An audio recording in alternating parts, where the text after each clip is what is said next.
Well, hello. How's it going? Who's ready to do Arran? Arran, man, what a place. Love it. How's it going, everybody? You hear? I hope you can hear me okay. Hope the sound's all right. The comments here. Yeah, the shed's freezing tonight, guys. Off. I'm surprised I've got a t-shirt on. I almost nicked up there and got myself a jumper. But yeah, we had a few guys in early. I've started with the Arran 10 at the minute. It's just opening up nicely.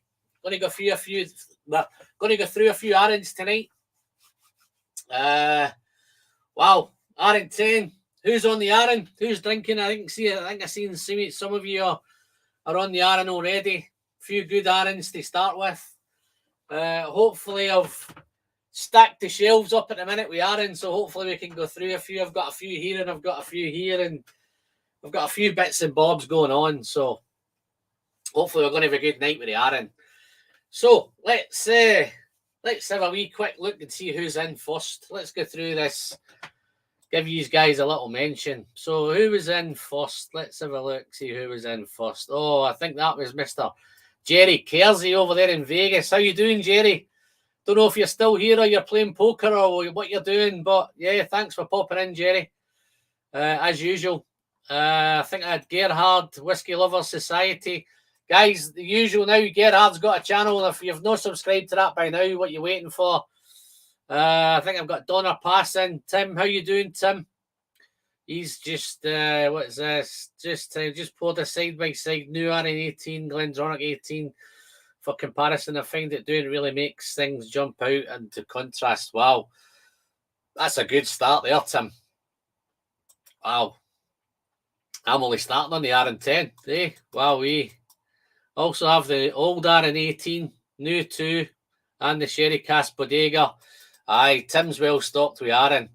DJ Beacon, how you doing, DJ? Thank you very much. Glad that you got your samples, my friend. That took a wee bit of a while to get there, didn't it? I was a wee bit worried at one point that you weren't going to get them. But yeah, no, I'm glad that you got them, buddy. And let's see what else we got. Yeah, Gerhard loves the Bodega as well. Rob Neens, how you doing, Rob? Nice to see you, buddy. Rob's one of my Patreons. Nice to see you, pal. How you doing? Don't know if them coins have arrived yet, Rob. You might let me know in the comments if you've got them or not. Gerhard's just bought a Arran private cask. Okay, nice. Neil Bluer's popped in. Hope you're well, Neil. Hope you've got over the COVID, mate. The dreaded C word. Mr. Slinger's in. Mark Slinger. Yeah, Neil's nearly there, he says. Nearly there. Should be back to normal this week. Well, that's good going, buddy. How you doing there, Robert? Nice to see you, mate. It's been a wee while. How you keeping? Robert must have a couple of Arrans on his shelf. DJ thinks the quarter cask is so silky and coating. A wee bit early for me with that, DJ. I'll maybe get to that later on. Highland Hamish, how you doing, Hamish? Inverness is in again. Inverness is in the house. I think Gabriel's in. Hello, Arran. An Arran night must be a good night. Yeah, no, Gabriel's got a ulterior motive, man. He's a cask owner at Arran. Wow. Don't know if you want me to tell everyone that, Gabe, but secret's out the heart, mate. Flying Usar 303, how you doing, Bart? Nice to see you, buddy.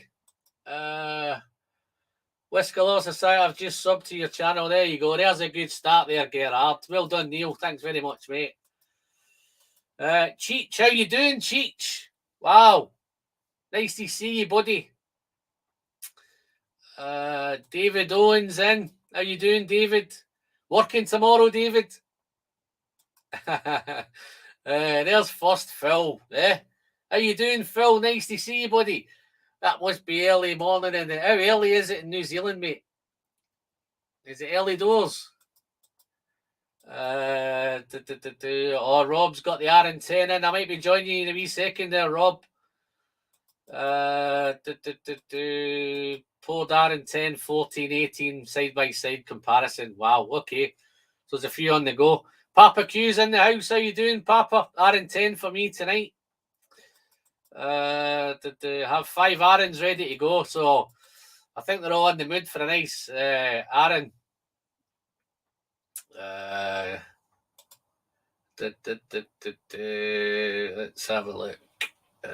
See if I can change. Let's flip this over. Yeah, that's better. I think I'm just going to pop this chat out, guys. Let me just catch up with this for a second.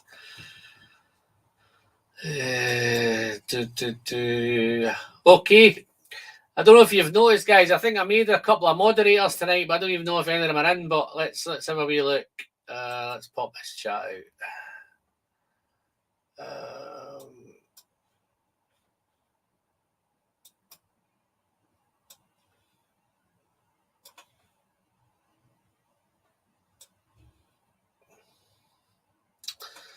Right, okay, let's have a look. Wow, there's a load into it. I missed a load here, haven't I? Yeah, Molasses is in the house. Sandro, how you doing, Sandro, my friend? Sandro Fazzolari, eh? There's a name, eh? Ciao from Milan. How you doing? He loves the bodega. Let's have a look. What else we got? Highland Hamish is on the Sauternes. Molasses is in. How you doing, Mike? How's your samples going, buddy? Glad they all got here. Ollie Chan's in. How you doing, Ollie Chan? Oh yeah, Rob's coins arrived. I might do a wee bit about the coins later on, guys. And let's have a wee look. See where we are. See if I've missed it. Make sure I've not missed anybody. Daniel McAvoy, how you doing, Daniel? Nice to see you, buddy. Just picked up the new 18 and considering a 21. Interested to hear your thoughts on both. Okay, I can certainly do the 18 with you tonight. So hang on that. Might have to hang him around a wee while to catch up with it, Daniel. Gav's Drams is in. Hello and hotel in Paisley, of course, tomorrow. How you doing, Gav? How's your subs going now, Gav? You at that 100 yet? Whiskey Street Al's in. How you doing, Al? Nice to see you. Wow. Jason Bradford's in. Arran 18 is my favourite. Let's have a look. So I've got quite a few. I think I've caught up with everybody now there, guys. Let's have a wee... Just make sure. Yeah, Amir Barzi's in. How you doing, Amir? Andy Cross. Nice to see you, Andy. And... Nice. Let's have a look.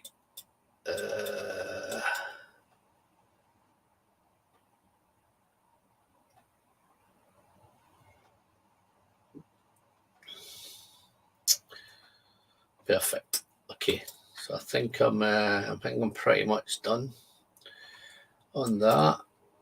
Well, you get some into some whiskey now, then, eh? Let's get sipping. Right. Okay. Arran, Arran 10. Wow, this is going to be a wee bit controversial to start with. If you're a fan of the Oswas, don't know how the Arran 10 went down. Double winner, double Oswa winner. Absolutely fantastic. It was my choice, I must admit, in the Oswas. So I'm a wee bit biased with this one. I didn't really do it as the top whiskey. I did it as the entry level whiskey. It's that thing, guys. Is it an entry level? I think we've battered this through the head now, and I think we're agreed it's an entry level if you're a established kind of malt drinker. I think it's one of those. Andy C's popped in. How you doing, Andy? Nice to see you, buddy. Let's make sure I've not missed anybody else. Yeah, I'll probably go through this chat in a minute. Let's get this going. So let's get this on. I've had this covered up, guys. I don't know if it's still pretty clear, guys, but I came into it. It's been pretty cold here today. I don't know why I keep looking at my monitor here in the car sofa here.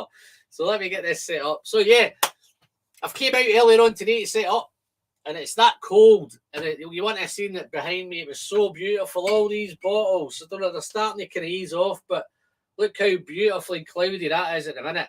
That's the old Kilkerran 16. Beautiful. But when it came out, the whole shed was all cloudy whiskey. But I think I've had the heating on for a while, so I think they're starting to kind of ease up a little bit. But yeah, it was a sight to behold. The bottles are freezing cold, so I'm pretty cool with these. Yeah, Arran 10. Just a quick one, guys. I've got it covered up, and you'll probably notice that it's not mine. This is Whiskey Whims. Got my favourite number 64 on that. This is Stuart's channel. I don't know if you follow Whiskey Whims. Really nice. He's got a winner bin. He has a nice little range, a little series on YouTube where his whiskies either a win or a bin. So his coin just does that. Nice little dustbin on there as well.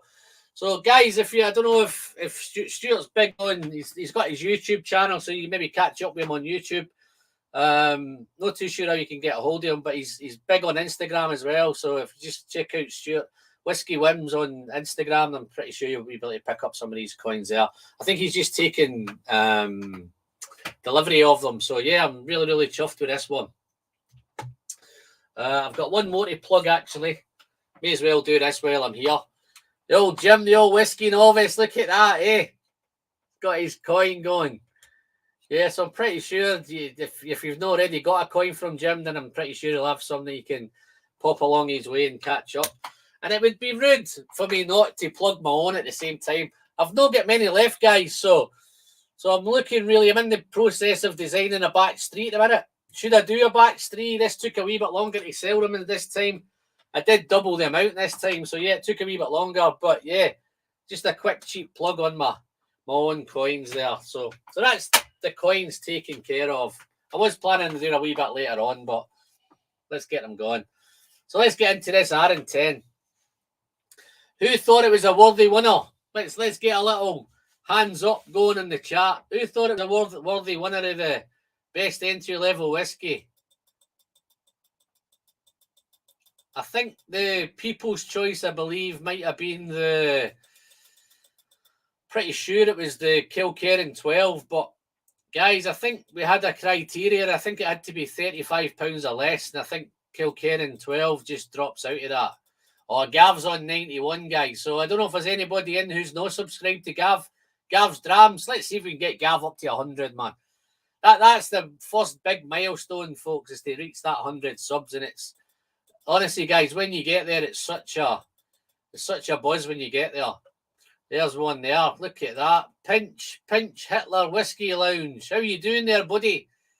Nice to see you. Andy Cross is there. One Glass Man. How you doing, buddy? Miami, I think. Miami. Werner. How you doing, buddy? How you keeping?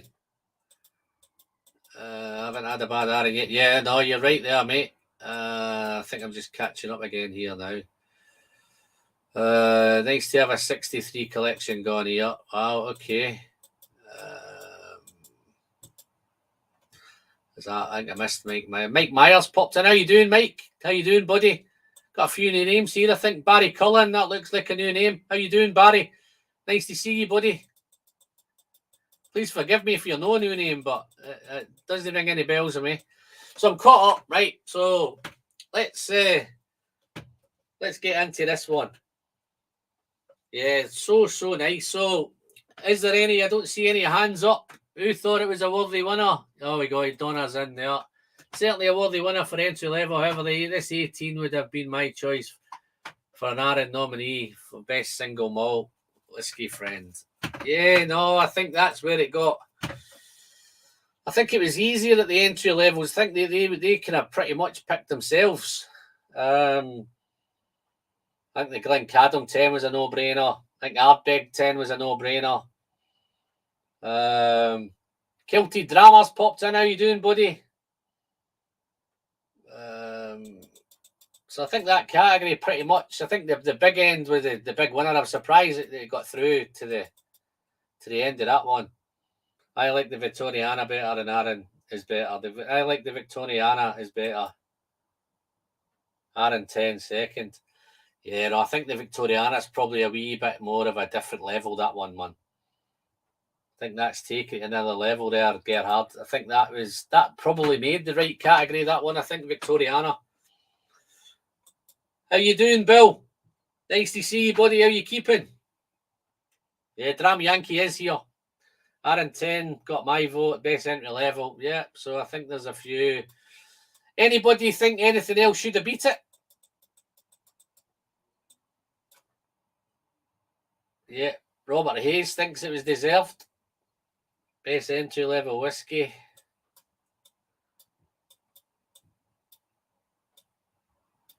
Close call between Arran 10 and Deanston 12. Okay, yeah. Yeah, Deanston 12 could have been not a definite contender. Yeah, Springbank 10 is so good, but not sure of entry. Yeah, no, I think the Springbank 10 was just, again, I don't think it made the final six. Maybe mistaken there, but I don't think it did. I think it was just outside the price cap. But this one, this is so nice, man. This is beautiful. It's honey, it's toffeed, it's beautiful, beautiful vanilla notes. You American guys might see it down as butterscotch, but yeah, real nice. A little bit of spicy notes in there as well, some cinnamon, maybe some caramel as well. So there's lots of toffee notes, maybe a little bit of weather.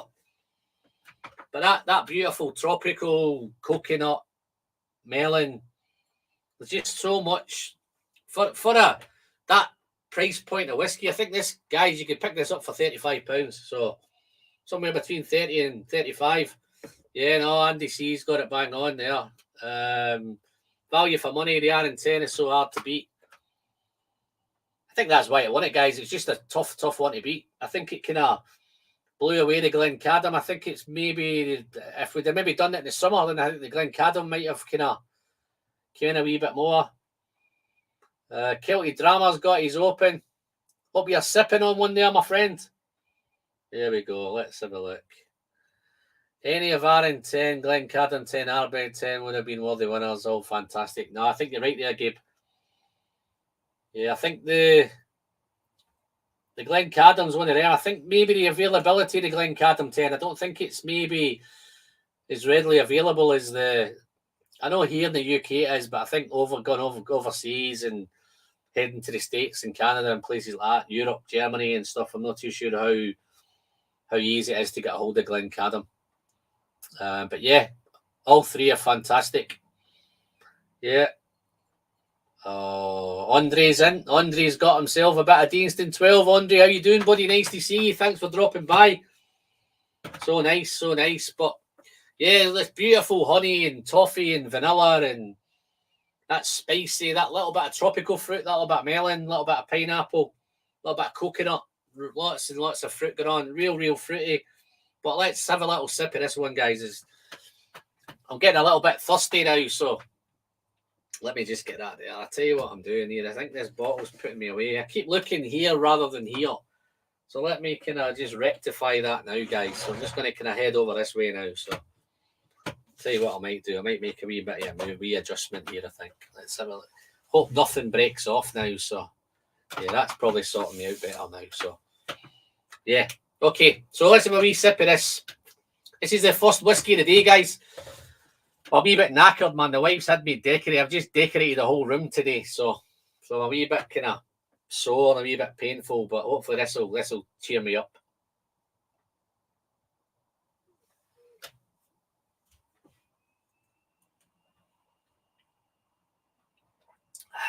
Wow, forgot to mention it.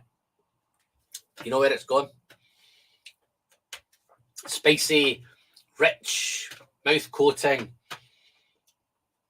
That spicy now is a wee bit peppery on that. Maybe it's because it's the first dram of the night of the day, but wow.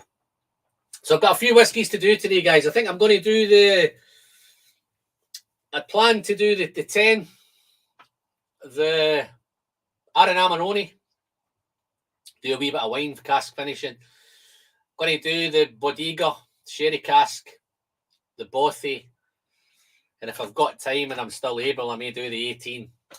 And I might crack one of these peaty ones open. Depends how the night's going. I don't want to try and make this too long. I feel I'm hanging on a wee bit longer than really I need to hang around, so maybe a wee bit shorter tonight. Just 4 hours maybe. Yeah, no, this is so nice, man. So nice. Let's see how you guys are getting on. It's such a great start to the night as well, this. Just a real nice, easy going.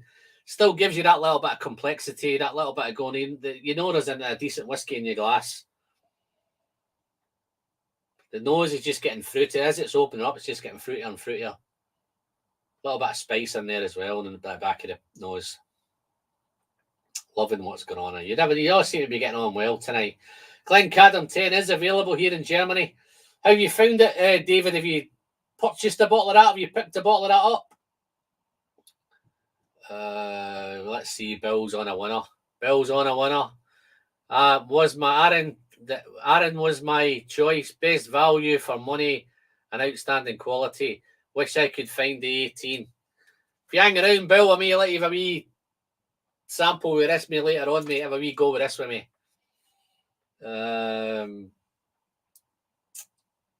Andre, I voted for Arran 10 too. However, I love the Glencadam also.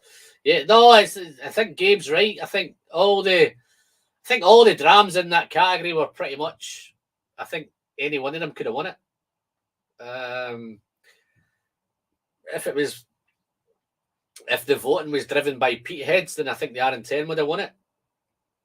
I think this one just suits the Deanston 12. I think just suits more palates. I think there's just I think the peat is aimed at a specific market, where I think this is a wee bit more easier going, and I think you can find it. Most people would find this inoffensive. Not that the Arran 10 is in it, the Ardbeg 10 is inoffensive. I think I've just cleared it away today. Yeah, I've got rid of it today, so it was here. Let's have a look. I am torn between old Arran 18 and new 18. Both offer different experiences. Yeah, I think I've got one of the new ones here. Just that wee bit darker, I think. A wee bit more sherry influence in it. I mean, the Ardbeg would have won for Peatheads. Yeah, no, I think the Ardbeg would have won if the vote was dominated by Peatheads. Then I think the Ardbeg 10 would have won it. But I'm glad that it didn't. No disrespect to the Ardbeg 10.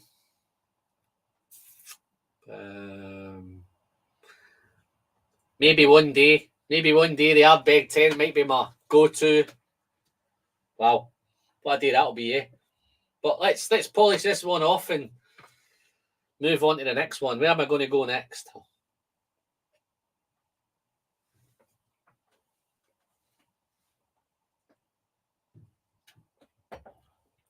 I'm glad to see that David Owen has got the Glencadam 10 is down in the cellar. Wow. Wish I had a cellar. I've only got a shed. Okay, so I'm going to mix this up a wee bit now, guys. I'm going to head over and do a wee bit of... I'm going to open one tonight. Well, I might open a couple tonight, but I'm going to open this Amarone. I've got a couple of Amarones. So I've got the wine cask finish one, which is the Amarone wine.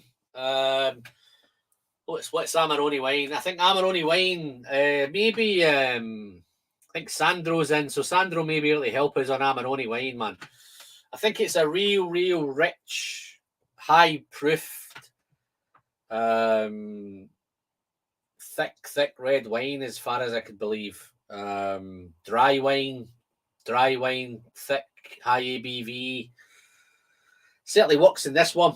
Let me get this one open anyway, and I'll give it a wee bit of a chance to open up, and then I'll talk a wee bit about these wine cask finishes. I think one of the reasons why, guys, I did Arran tonight, you'll probably understand why, because I've got a lot of it. What I tend to do is when I find a distillery that I find a bottle that I like, then I tend to search out and see if anything else is in the range, and it tends to happen. I've done it this year with Glenallachie. This year and last year it was all about Glenallachie. I think I've done full of that. I've just picked up loads of Glen Scotia over the last few months as well. So I tend to find when something's getting good, then I tend to kind of stock up on it. Arran's always been one of those. Arran and Glendronach. They were pretty much where I headed to. I think I say Arran was the first. I'm not going to bore you with the stories, guys, so don't worry. Arran was the first distillery that I visited ever. Took the wife on a trip without telling her about the distillery, so that went down not too well to begin with, but I kind of got there in the end. I think she did like it in the end. So there's that beautiful glug. This is what I miss from these bottles. You can see obviously the Arran has changed, guys. This is though the original older Arran bottles.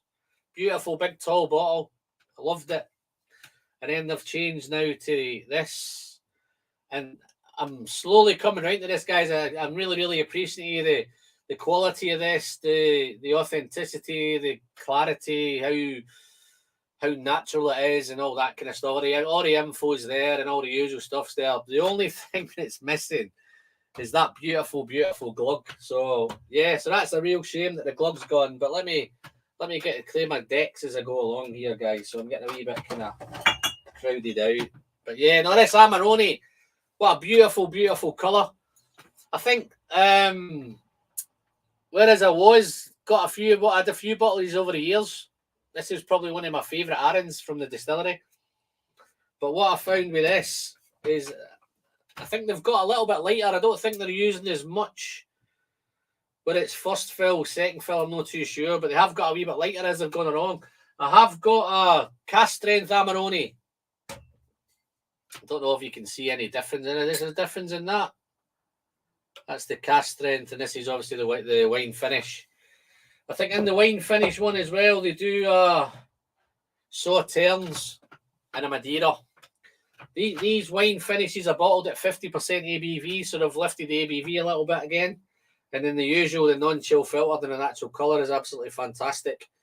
But yeah, I think wine finishes seem to be a bit hit and miss. Sometimes you get them, sometimes you don't get them. I love getting these Arrans, these beautiful, beautiful wines. I think they're all pretty good. I think on the day, the Bodega. Sandro wants the Bodega next. I think it might be. It's either going to be the Bodega or the quarter cask. So every chance. Make sure I've not missed anybody. Chat's going to be a bit quicker than normal today, guys. Tolga Engen's popped in. How you doing, Tolga? Nice to see you. Oh, there's Whiskey Lover Society. How you doing, Gerhard? Listen, I've got a wee draw to do later on. I think I did one on the Glen Scotia night.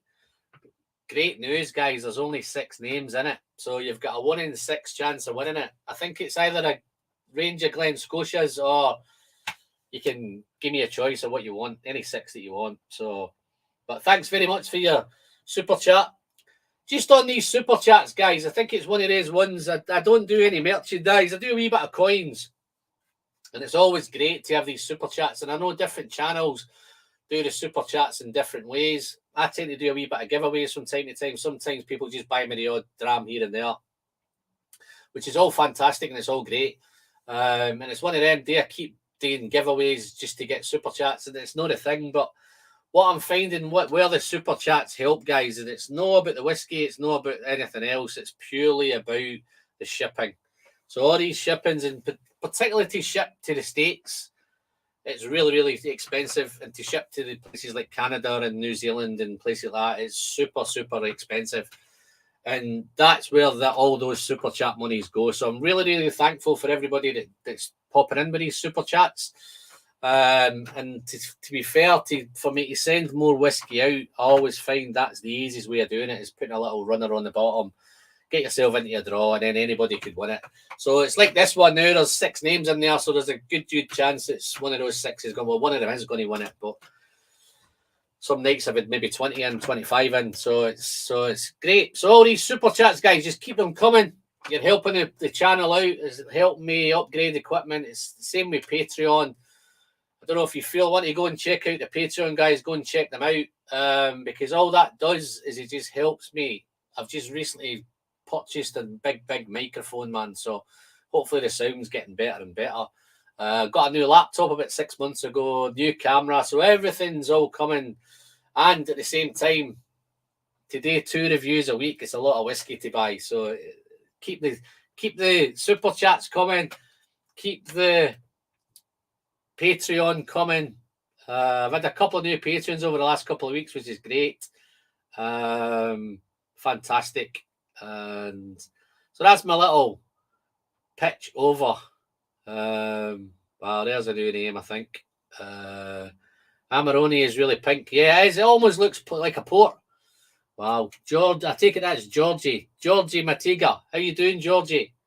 Sorry if I've butchered that name, my friend. Oh, how you doing, Drew? When did you sneak in?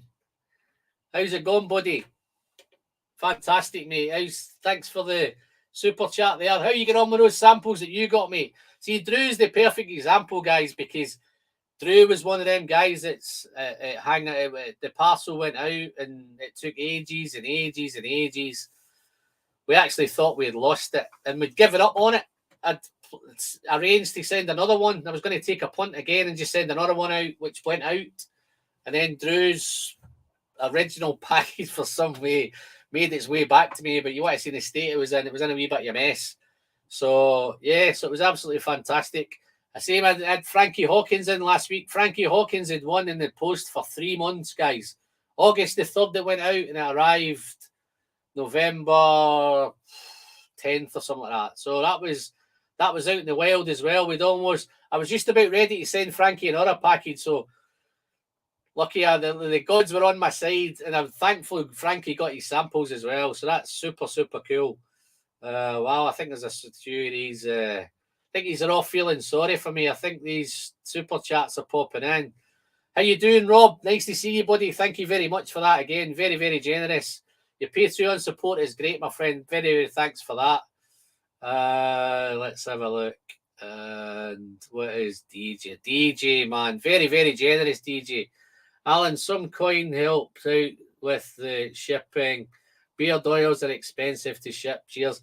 No, it's even to Europe, it's expensive. The UK is not too bad. I think we can live with the UK. I think I can get past with that, and it's just under a fiver to send something in the UK. So that's, if I'm sending some decent whiskey out, then that's easy enough to do and take care of it. But to be fair, guys, all those fivers mount up, so it's the pleasure is in the sharing. So I'm happy to send out. But yeah, thank you very much, DJ.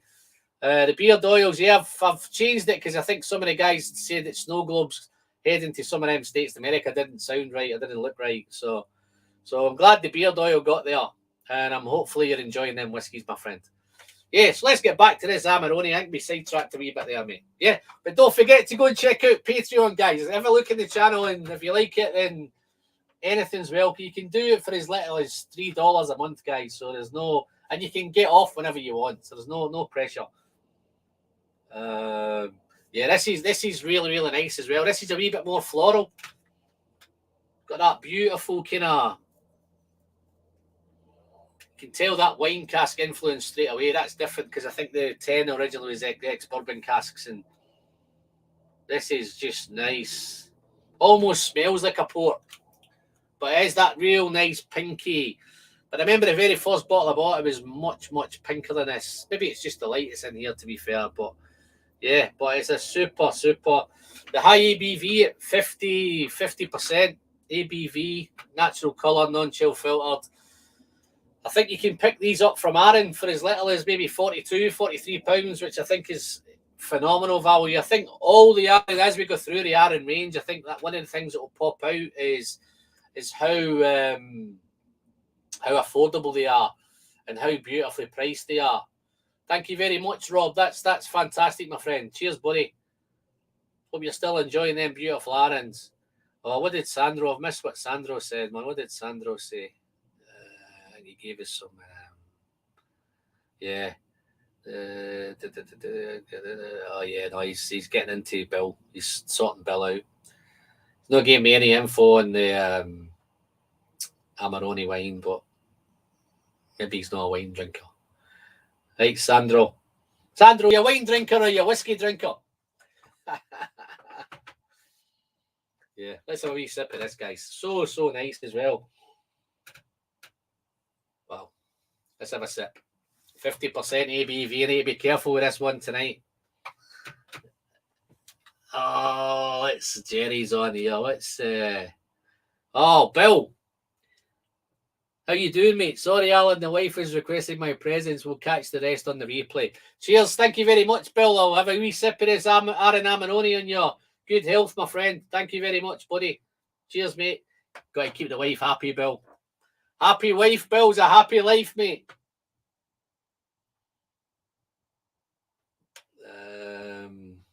What is this here? My super chat is coming in the form of a snow globe package with multiple new expressions from Iron Root included in it. Wow, Jerry. Yeah, how did you get on at Iron Root, Jerry?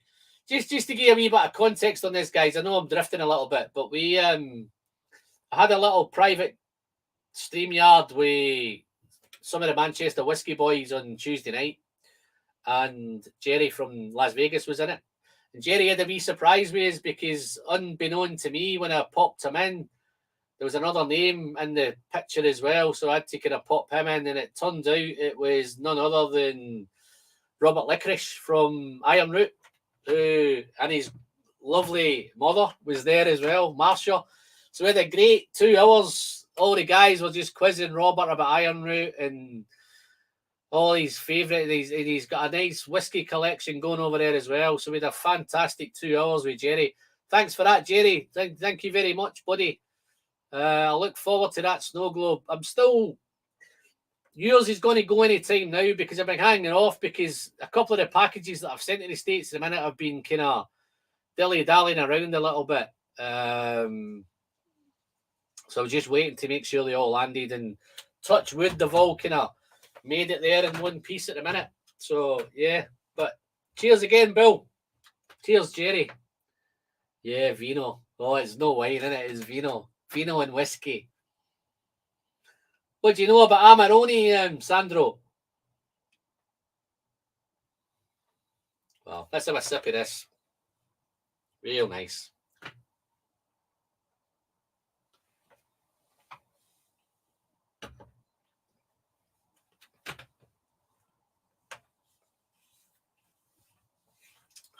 Wow. Spicy, peppery. Fantastic, intense arrival. It just builds and builds and builds. Spice just gets more spicy and spicy and spicy. But at the same time, when you take that first sip, this is what I experienced at the distillery when I tried this at the distillery. It was the very, very first whiskey that I ever tasted that when I took a sip of it, it just sucked all the saliva out of my mouth. And it was the first experience I ever had with it, and I've never known anything like it. And to this day, this is not doing it. Maybe I'm getting a wee bit used to it now, but it's not as dry as it used to be. Let's have a quick sip. Almost sent that down the wrong way, that one. Down the wrong hatch, that one almost went. But wow. Let's have another sip. It's a nice little chocolate note in here as well. Nice milk chocolate. But those beautiful red berries, a lot of berry fruit, red berry. Maybe a wee bit of strawberry going on in this one as well. Strawberry, raspberry, something like that. Berry fruit. And there's a nice little, I don't know if it's the word, I use the word with Arran much is funky, but it's got a nice little kind of musty on the nose. Wow, real nice. Just to anybody, guys, that's watching on Facebook, let's have a quick look. I can't see any comments on Facebook at the minute. I can only catch them up on the replay. So if you're watching on Facebook and you want to get involved in the conversation, then just jump over onto YouTube. Just type in the Whiskey Friend on YouTube and you should be able to join and get involved in the conversation, guys. Or you may want to just sit there in the background on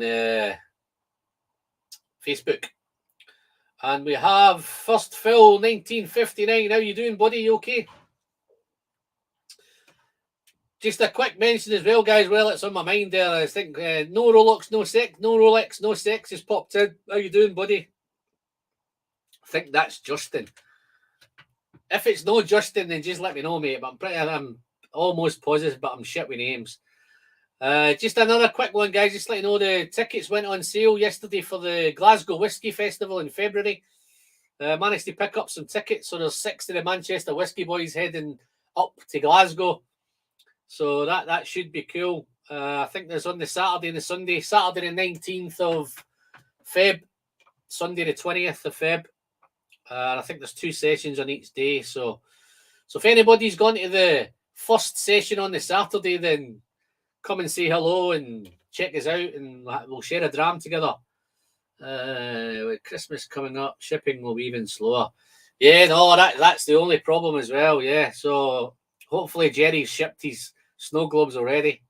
But no, there's no rush. I've got plenty of snow globes sitting around here at the minute. So here we go. I think it's Sandro's filling me in now. Here we go.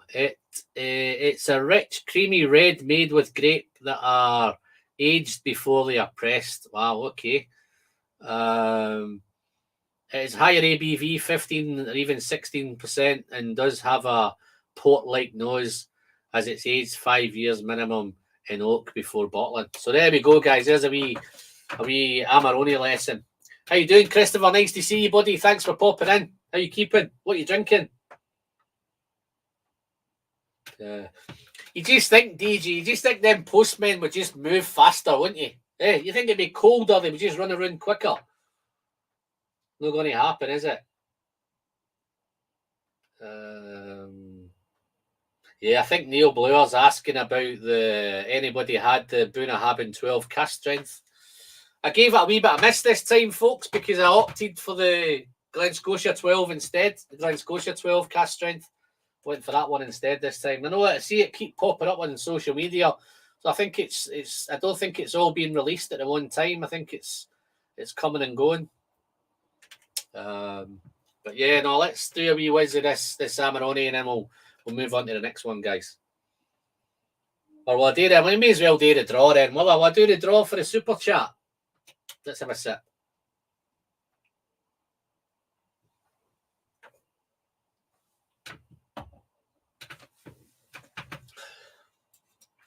Let's have a look. I've got the super chat here somewhere. Let's see if we can find a winner. Yeah, no, Gav says he could only get tickets for the second session. Yeah, you just need to leave a wee bit earlier, Gav, and maybe catch up with us in the Bon Accord or something before you head. I don't know if you're staying over or you're heading back to Edinburgh. I don't know if you're heading over. Let's have a look. I've got these super chats here somewhere. Let's have a look. Right, who's in the chat? Anybody in the chat that was... So just conclude on this, guys. Absolutely fantastic. This Amarone. I think all of the wine casks finishes, I think I'm making this sound like an advert for Arran. I'm by no means, this is no paid promotion or anything like that. This is just purely me just venting my how much my love of Arran is. And it's fantastic stuff. 42, 43 pounds a bottle. Even if you pay a wee bit more in your own local retailer, guys, it's certainly worth the extra, just helping out your local retailers. But anything up to the 50 quid mark, you've got the Sauterne, you've got the Madeira, and you've got the Amarone.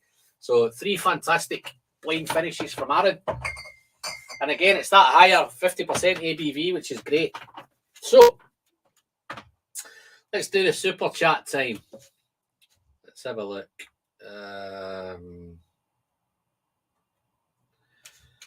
Let's have a look.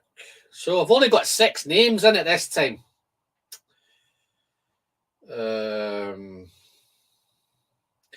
Give me a number between 1 and 6.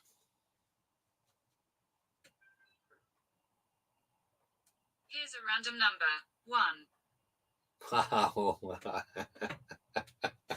I don't think he's in tonight. Just to give you an idea,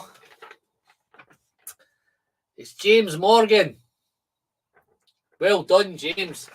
And I think, to be fair, guys, I think James Morgan actually super chatted me twice that night. So I was in two minds whether I should have maybe put him in twice, but now that I've realised I don't have to because he's actually got a winner. So I'll catch up with James. How you doing, Tim? Where you been? Mr. Tim Allett, where you been? What time's this? It started at 9 o'clock, Tim. Need to get that sorted out. Yeah, no, I don't think James. I haven't seen James in tonight. Maybe somebody will let me know. Oh, there's Marty in. How you doing, Marty? Nice to see you, buddy. You could be excused because I think there's a time difference with you. Hello, everyone, this Sunday night. How you doing, Marty? Nice to see you, buddy. You don't miss much. You've only missed the Arran 10 and the Arran Amarone. I think I've just have a wee finish of this. So I'll toast this one to James Morgan, the Super Chat winner. So super, super happy days. And I'll catch up with James. So where are we going next, folks? What am I tackling? Got a choice. I can do the Sherry Bodega or I can do the quarter cask. So good, these Arrans, aren't they? Eh? So James Morgan's a winner. I have James's address anyway, so I'll catch up with James on email. Get rid of that there.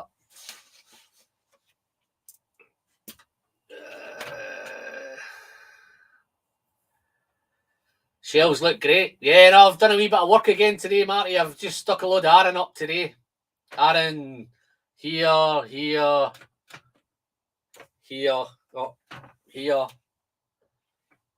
This cameras are killing me, man. And here. So there's a few here. But thank you very much. Let's have a look. Fingals cut, eh? Well, I see I've got a couple of Fingals cuts here. I've got the sherry one and I've got the peated. Well, they're both peated. I've got the quarter cask and I've got the sherry cask. I was maybe going to do the Macri Moore cask strength later on.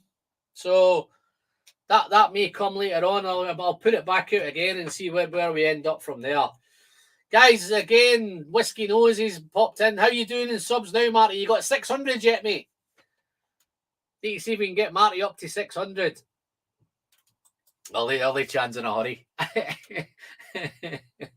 Let's where are we going? Let's do the sherry one.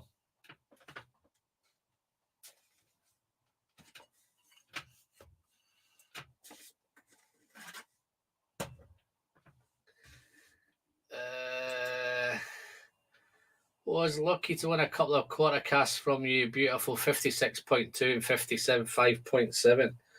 Yes, he's 55.8, 56.2. Yeah, that's the bothy. Oh, I tell you, the other one might have been the old bothy. This is the old bothy bottles. 55.7. Yeah, I think that's the one, Andy. It might have been these two. Yeah. Fantastic. No, they're both great. Although the bottles have changed, the quality of the whiskey's still exactly the same, man. So let's get this Bodega in the. Let's get this in a glass.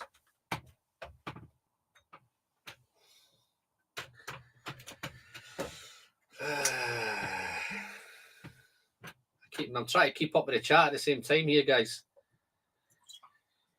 So yeah, no glug as usual, but you won't get a glug now. I've battered into this one.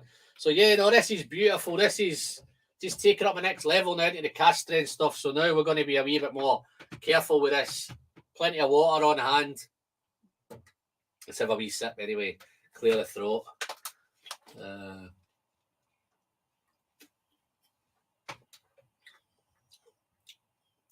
I love that Bodega. Cask strength heaven with a touch of sweet pipe tobacco in the finish, in my opinion. Yeah, you okay? We'll find it in a minute, mate.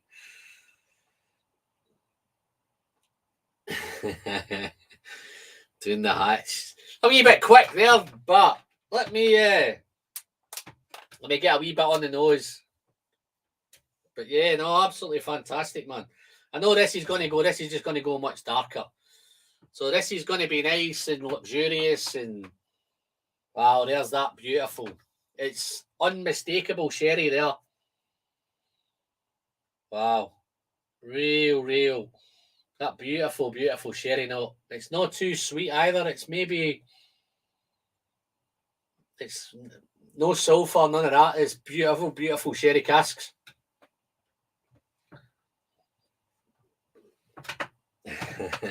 Just a few drops.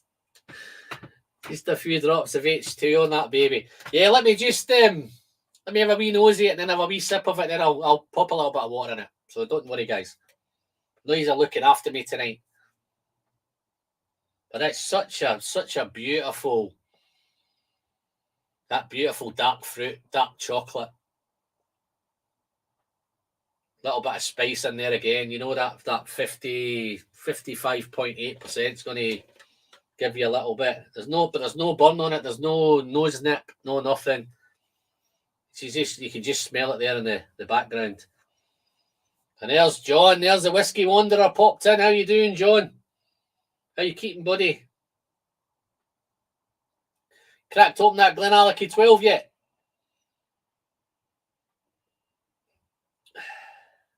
Tim Allett, absolutely none finer than those folks. Okay, I've missed a few here. I hate when I find these and I dive into the middle of somebody else's conversation. Wow. Okay. Yeah, no, this is real nice. Dark chocolate, spice, those beautiful sherry notes, the figs, the raisins, the sultanas, all the usual kind of dark fruit, dried fruit. Maybe some black grape in that one as well. Maybe a bit of black grape. Dark fruit. But let's have a wee sip.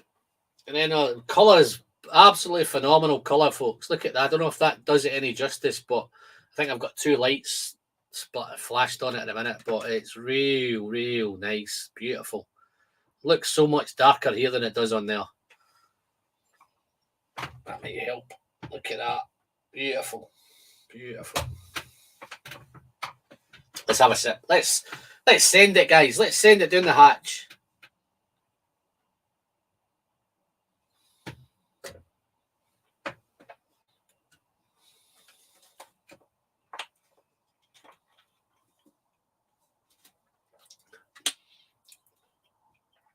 Wow. Dry. Spicy. Not so much fruit. It's more spice, peppery. Maybe some ginger. Maybe even a bit of chilli. But it's getting sweeter. It's a bit drier on arrival. As it develops, it becomes a wee bit more sweeter. Some fruit coming in. Some orchard fruit. But the figs, the raisins. Wow, real nice. It's spicy. I think it was Sandro that said it. I think, yes, Sandro is a little bit of tobacco. I'm not sure whether it's pipe tobacco, but there's a little bit of tobacco in there. It might even be a little bit of coffee in there as well. Maybe even a touch of leather as well in there. So there's a few bits going on. Wow. Let's see what the water does to it.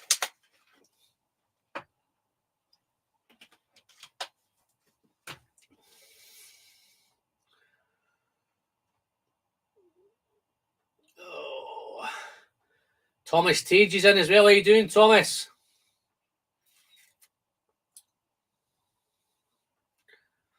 I think I missed one here.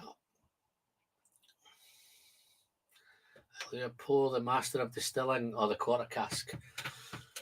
Yeah, I've got the Master Distilling here as well. I've got the 12 open. That it could arguably be the best 12-year-old I've tasted this year. That Master Distilling, real nice. I've got a wee list here. Well, cheers, Andy. Thank you very much, buddy. This is to your good health, mate. I'll try you this one with a little bit of water in it.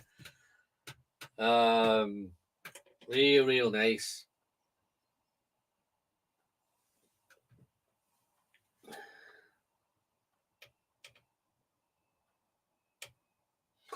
The water makes it a little bit fruitier, takes a wee bit of the dryness off, a wee bit of the edge away.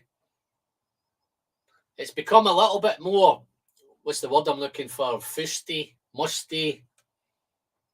Bringing a wee bit of kind of earthiness into it with the water. Wow, chocolate's still there. Raisin sultanas are still there. But it's gone a little bit, with the water, it's gone a little bit more kind of earthy and a little bit more kind of, I was going to say pungent, but pungent's probably not the right word. It's a wee bit fusty, a wee bit damp, a wee bit outdoor maybe. Real nice, but let's have a sip.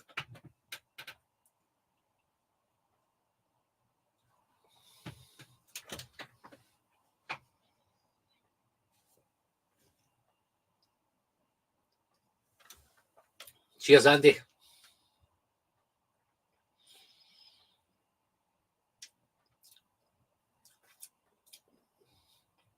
So much chat going on in here as well, man.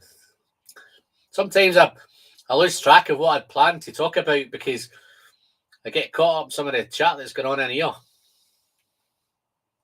Got a lot of the Manchester Whiskey Boys in tonight. Got Gabriel in, Flying Hussar, Bart's in, Tim's in, John's in. So got a few in. I think Andy's, I don't know if Andy's still around. I think Andy Cross was in. Got a few of them in. Wow. That tobacco's a wee bit prominent towards the end now with the water in it. And a wee bit of coffee in there as well on the finish.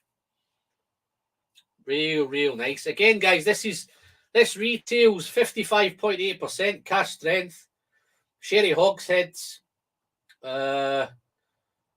Natural colour, non-chill filter, all the usual. I think that retails around about 50 to 55. It's awesome money. I think that for the quality of whiskey, the quality of presentation, the whole, everything that's about it is just incredible stuff. And I really don't know how Arran does it. And I think it's not only what you have to give them props, guys. It's the whole package. I think when you go and visit the distillery, it's a fantastic tour. I think, and I may be wrong, if don't quote me on it, but I think it's the most visited tour in Scotland. I think maybe 1 million visitors a year at Arran visit the distillery, which is phenomenal. Beautiful place to visit. I visited in November. I visited probably at the wrong time of year in November. But yeah, beautiful island. It's within touching distance of Glasgow, so it's really easy to get to. Maybe that's why it's so popular. But it's a beautiful place, beautiful distillery, beautiful. What I said, beautiful driver. Everything out of the place is great. But it's not just that. The distillery is great. The shop's great. Presentation of the packaging is phenomenal. They've got some real great, phenomenal packaging going on. Just a few of them going on. They're all, there's Fingal. I've got Fingal here actually. Let me look at Fingal. Just for the quality of the presentation of this stuff, guys. Look at that bad boy there, man. You wouldn't want to meet him in a dark night, would you? So that's the heavily peated Arran, sherry cask, Macri Moor, Fingal's cut. So I'm wondering, maybe Gabe might be able to inform us here whether this Macri Moor is the kind of sort of stuff that's going to be coming out of lag. I'm presuming I can't see why it'd be much different, but I know Macri Moor is their peated range at the minute. I don't know whether Arran are going to continue to do the Macri Moors, or lag will just come out with a lag label on it and peated, unpeated, whatever it is, the peated stuff. This is gone really nice and fruity now. Big, the water's really brought those raisins and sultanas out. Big raisin note. Big sultana. Dried fruit. Lots of dried fruit. That tobacco smoke is there in the end again with a little bit of coffee there. But let's finish this one off and we'll head on. We're cracking through these in good time, guys. I might get out here in a couple of hours tonight. The way we're going. Bit of luck.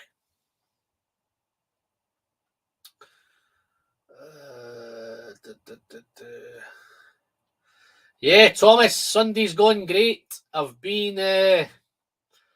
missed all the football. I've missed I don't even know how Rangers got on today. I don't know whether they won the semi-final or not. I've been that busy. I've been decorating all day. So I've not caught up with anything. I've just been locked away in there. I came out the last couple of hours, done a wee bit of rejigging here. Got the heating on, got it nice and heated up. But yeah, Sunday's been fantastic. I'm off the rest of the week. I'm not back in there until Friday. I've got a wee whiskey tasting on Thursday night. I think it's a Glengoyne whiskey tasting. So yeah, so these whiskey boys, yeah. Andy Cross is still here. What's Molasses getting congratulated on? What have I missed him? 7 days. Oh, he's 7 days till retire. Mike, let me just finish this Amarone off in your honour, my friend. Have a happy retirement.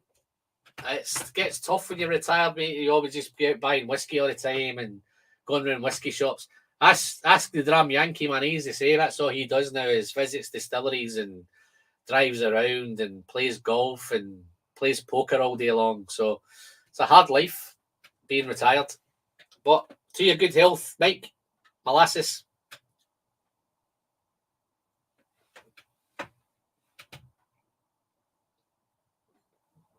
So much dark chocolate, raisin, coffee on that one. Real nice. And the great thing with all these Arrans as well, they're all different. Yeah, I think they're all congratulating Molasses. Oh, Neil's been in, man. What are you doing here, man? Towards your next shot, mate. Have a good night. Need to get some sleep. We'll be watching tomorrow. Yeah, thank you very much, Neil. Been a pleasure, mate. You make sure you get rid of that COVID, buddy. Would you think of the shots, guys? I think I should do more shots. I've got a couple one that go at the minute, so I think I've got the pleasures and the sharings. The other one, I think, is if you've watched before, you've probably seen them before, but I'm contemplating playing maybe organising a couple more. Maybe not as prominent, maybe just a nice little logo on the end, something, or maybe something on the arm. But yeah, I'm going to play around with them. Let's have a look. Here's Gabe. Fingal's cut is a test spirit they did at La Cranza. Not sure whether it will come out exactly the same from lag stills, but guessing the process is still the same. Yeah. So I'm just wondering whether the Macri Moor will still. Just wondering whether they're going to keep the Macri Moor or change it completely to lag branding. So I'm just wondering if that's maybe a lag Macri Moor or I'm not too sure. Maybe I'm just being a wee bit thick here, but you're more than welcome, Mike. Thank you very much, mate. I think everybody's wishing you a happy retirement, man.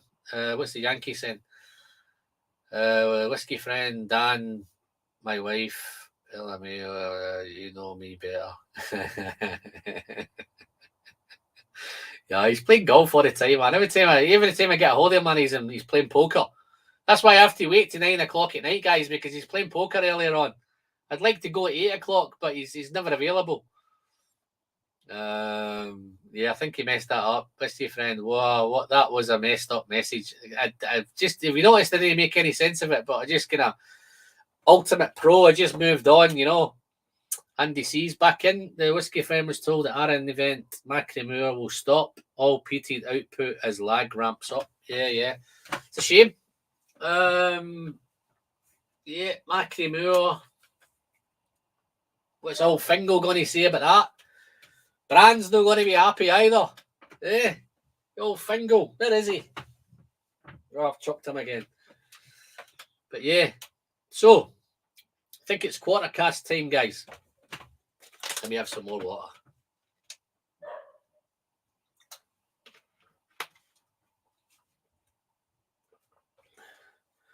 What the heck was all that? Too many so far. He's pissed. They all think he's pissed. Was damn, you know me better than my wife. Yeah, no. Don't worry, I'm in contact with your wife regularly, Jerry. I'm just keeping you right, mate, making sure she's off the trail. Like it if the live stream started at 8. Yeah, no, Rob, you're right, Rob. I'd love to start at 8, mate, but the Dram Yankees too busy playing poker and playing golf. It's just as well. I think the 9 o'clock suits me better because it gives me a chance. Sometimes I may be working on a Sunday as well. So at the minute I'm off. So I could have went earlier today, but normally on a normal Sunday gives me a chance to come in, have some food, get showered, have a change, and get prepared better. So the 9 o'clock tends to suit me better on a Sunday. What do you think? The idea, guys, of maybe doing it maybe every other Sunday, every second Sunday, maybe rather than I think sometimes it can go a week, 6 weeks, maybe a month or so without doing one. But it's just keeping up with the ideas of what we're doing. There's some chatting going on here. Maybe you can start snowboarding here in the AZ like many other retirees. Maybe some consider it. Yeah, that's snowboarding, eh? Wow, snowboarding. I thought you said snowboarding. Maybe it is snowboarding, but maybe it's a typo. Snowboarding. Okay, you might need to elaborate that one. Oh yeah, I think Jerry's up for it. Whatever it is, anyway. Right, let's get to another one, guys. Let's crack another one open. So we've done the sherry. Let's get rid of that one.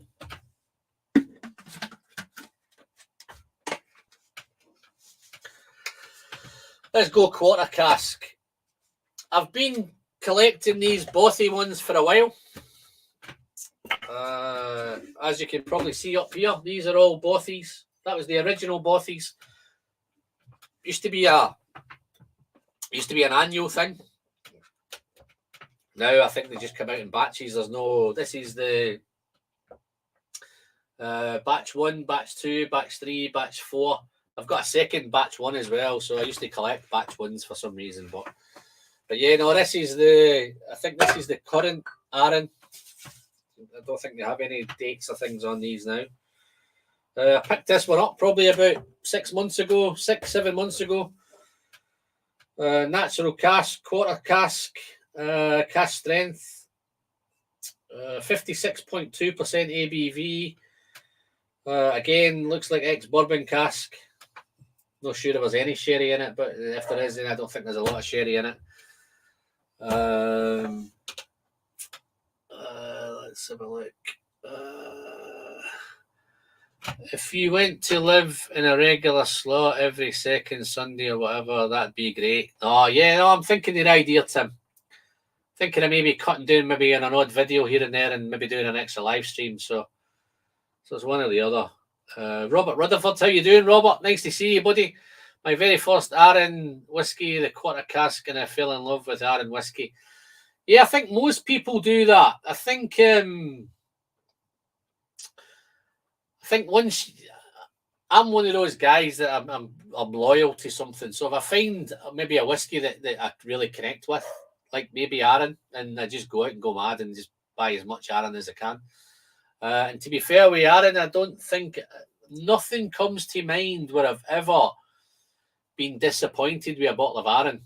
And I think that's the great thing with this distillery. Some of the other guys, maybe if it's any different for you guys, just let us know in the chat. But I don't see many people saying that they've ever had a bad Arran. And that's a great thing to have. I think people the word spreads, and when the more people that say they've never had a bad Arran, it kind of gives people confidence to maybe go out and pick up some Arran. Don't get me wrong, there's lots of other distilleries out there that I've had relationships with in the past. Glendronach was a typical one. There's Andre saying here, hey Alan, is the whiskey in the old bottles, Arran bottles, any different from the new bottles? Or was there no change? I can't notice any difference, Andre. All I'm noticing is the bottle is different. That's pretty much it. The whiskies are still fantastic. The sherry one is a new sherry one. That's the first bodega that I've had. But the Arran 10, I have that quite regular. And I had the old Arran 10, taller bottle as well. That used to come on offer with a couple of free glasses. This is the new one now. So this is what you get with the new one. Again, it comes with a bottle and two little snifter glasses. And the old Arran was exactly the same. Arran 10, just the taller bottle and the bigger packaging. But yeah, let me get some of this bothy in my glass. But yeah, no, both of them are fantastic. They're always cask strength. I think they went from ski an idea on how they've went along. Let's have a look. 55.7, 55.2, 53.2, 53.8.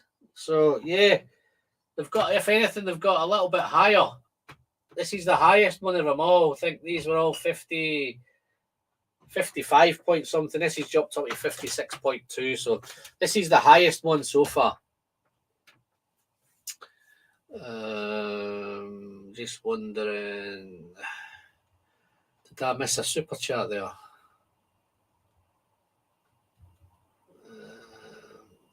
Yeah, let's have a look. Yeah, Neil Brewer, yeah, I think I got him. Yeah, super. So, let's have a look. First Arran. Bottles the same. Yeah, I think there's some of you guys are talking about the 14, I think, being discontinued. I think sometimes it may come back at some point, for whether they're just restocking up. I know some of the other ones, I think the Glencadam 15 disappeared for a wee while and then it came back. Who knows? Maybe the 14. I think they've got that much of a range now. Whether it's they've got space to fit the 14 in, but yeah, I think it's one of those whiskies that if you find it kicking around somewhere, I think I've seen some on social media where they've managed to track some down. Usually sometime in Americans. Here we go. How you doing, Dustin? Top shelf Dustin's in. How you doing, buddy? You okay? Guys, if you've not subscribed to Dustin's channel, man, dive over. Him and Mike are doing a great job. Nice whiskies, top end whiskies. If you like your top end reviews, then go and see the guys. Just out of curiosity, Dustin, have they seen your Arran 10? Have we done anything on Arran 10? What was your take on that? I know I'm opening a can of worms up here, but I'm opening them up for a rant. Yeah, he's doing well. Arran 10. You haven't poured Arran 10 down the sink or anything, have you? So yeah, this is quarter cask, non-chill filtered, natural colour as usual. Quarter 125 litres, quarter cask. I love that whole when you visit Arran, they talk to you about the smuggling days and all that, you know. And I love all that smuggling days back in the 1800s and the 1670s and all that kind of stuff, where they were running around them beaches in the dark of night. Quarter casks on there. That was their cask of choice because it was easier to move around. They're running around the dark of night with them quarter casks over their shoulders. Love all that stuff. Really, really nice. Yeah, I think they have reviewed a neck pour. So yeah, Arran 10. And I might go and check that out, Dustin. I'll maybe look at that one, mate. Don't get the whiskey of the year stuff. Yeah, no, well, since you've come in, we did cover it a wee bit earlier. I'll give a wee quick recap. I think the first category, the entry level one, I can see where it's won it there. The other one, the top one's is a wee bit baffling, is how that's kind of got through to the final stages of that. There was no 18s mentioned there. There was no 21s. I think the biggest thing that I picked up from the Oz is that everything was pretty much affordable in there. I think the guys are trying to keep it affordable, and I think even the people's choices were keeping it quite affordable, and I think that's why Arran is one of those really, really affordable whiskies. And I don't think there's anywhere in the world where I see people saying that it's too expensive or it's super expensive or it's crazy expensive. I think it's always pretty well priced everywhere it is. Certainly here in the UK, it's great pricing. I'm not too sure how it is in the States. Not too sure how it is in Europe. But it's pretty much easy, great prices here. See, I've just picked up the 18 here. I think I paid, with shipping, I think I paid £90 for it, which I think is phenomenal stuff. Just to give you a quick flavour of this one, guys, which is coming up a wee bit later, but look at the colour of that. That is just incredible stuff, man. Real nice. Really looking forward to it. Hope I get a chance to crack this one tonight, guys. Hope my time doesn't run out. You know, I've set myself a timer here tonight, so I'm hoping I'm going to keep to time. I've managed to pick up another one with these. This one, you might appreciate this, Dustin. This is I think you guys call them store picks over there. I've got the store pick Arran 24-year-old Real, look how dark that is, man. That's like Coca-Cola, that. Real, I almost said it's like molasses, but it's real dark and beautiful looking. As I say, that's the store pick one here. But I always find as well, I think we are in, as Arran's getting older, I think they're up to the 25s now. The 25's out. Don't hear anybody complaining about the Arran 25 either. And I don't think the price is outrageous compared to some of the other 25s, their peers, the 25-year-olds. Wonderful. But yeah, no, this is back to this Bothy's a wee bit more perfumed, a wee bit more lighter on the nose, a wee bit more fruity, a wee bit more vanilla and toffee and honey. Spices there again. One thing I do know about this is the Bothy is a wee bit spicy as well. But yeah, this is a wee bit more fruity, a wee bit more tropical. Maybe some pineapple, some melon. But it's definitely loads of caramel, loads of toffee, a little bit of Werther's going on again in this one. And definitely some apples. Even with that toffee, it's a wee bit more like a toffee apple. Wow. Real nice, man. What's going on with Bart? Is Bart having a fit?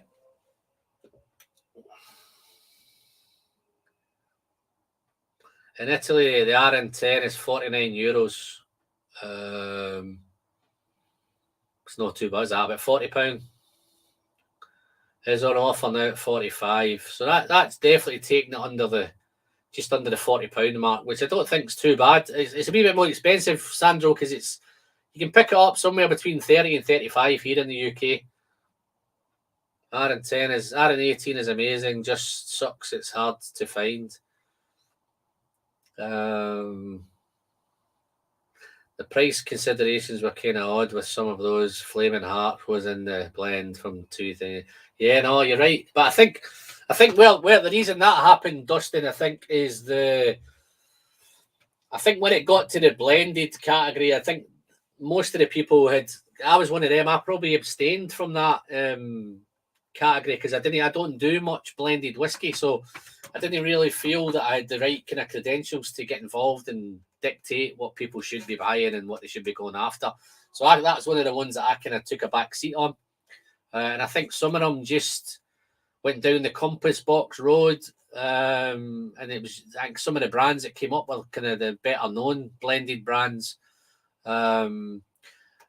So I think, yeah, Compass Box, I think had 3 of them in there and none of them won in the end. I think they didn't get anything, didn't pick up any awards at Compass Box. I know that one category, I think they had 3 bottles in there on that the final 6 and still lost. I think Cutty Stark was in there, I think, if I remember right, Prohibition. And I think where are we? The one that surprised me well, the Johnny Walker Green, that surprised me. That picked up the award as well. It's on offer here at £30, and I think at £30 it's just phenomenal money. Okay, what have I missed? But you need to let me know. Let me go back and have a look, see if I can find what you've done, man. I meant to say I'm holding 2 bottles, as this was the epitome bottle I was looking forward to on later in the future. So what bottles are them, Bart? What are these bottles you're talking about?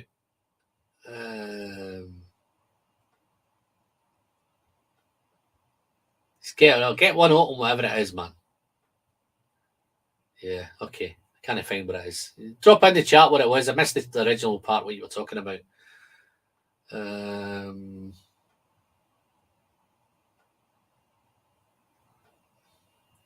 Got my Arran 10 for €35. That's a great price, man. So that's about £30, man. That's just a steal. Wow, how you doing, Peter? Nice to see you, mate. Been a while. Hello, Alan. I tried and picked up one of the 24-year-olds from Nichols and Perks the other week. It's stunning. A real treat whiskey. Yeah, I'm looking forward to finding a real good time to get into that one, buddy. I don't think that's tonight. I think I'm saving myself for the 18 for later on. Pouring an Arran 18, pal. So Mark Slinger's on the 18 already. He can't wait any longer. He's jumped the gun. But yeah, I'm going to get into this one. This one is the Bothy is much more floral, A little bit of kind of wood shavings in there and a little bit of woody element on the nose. Fruity again, tropical fruit, coconut, pineapple, melon, some green apple. Wow, just a real nice little, there's a little hint and spice in the back there as well again. And I know on the palate, because I've got plenty of experience with this one, guys. So I'm just going to dive in and, you know where this one's heading? This one's heading down the hatch. So let's have a little sip of this one.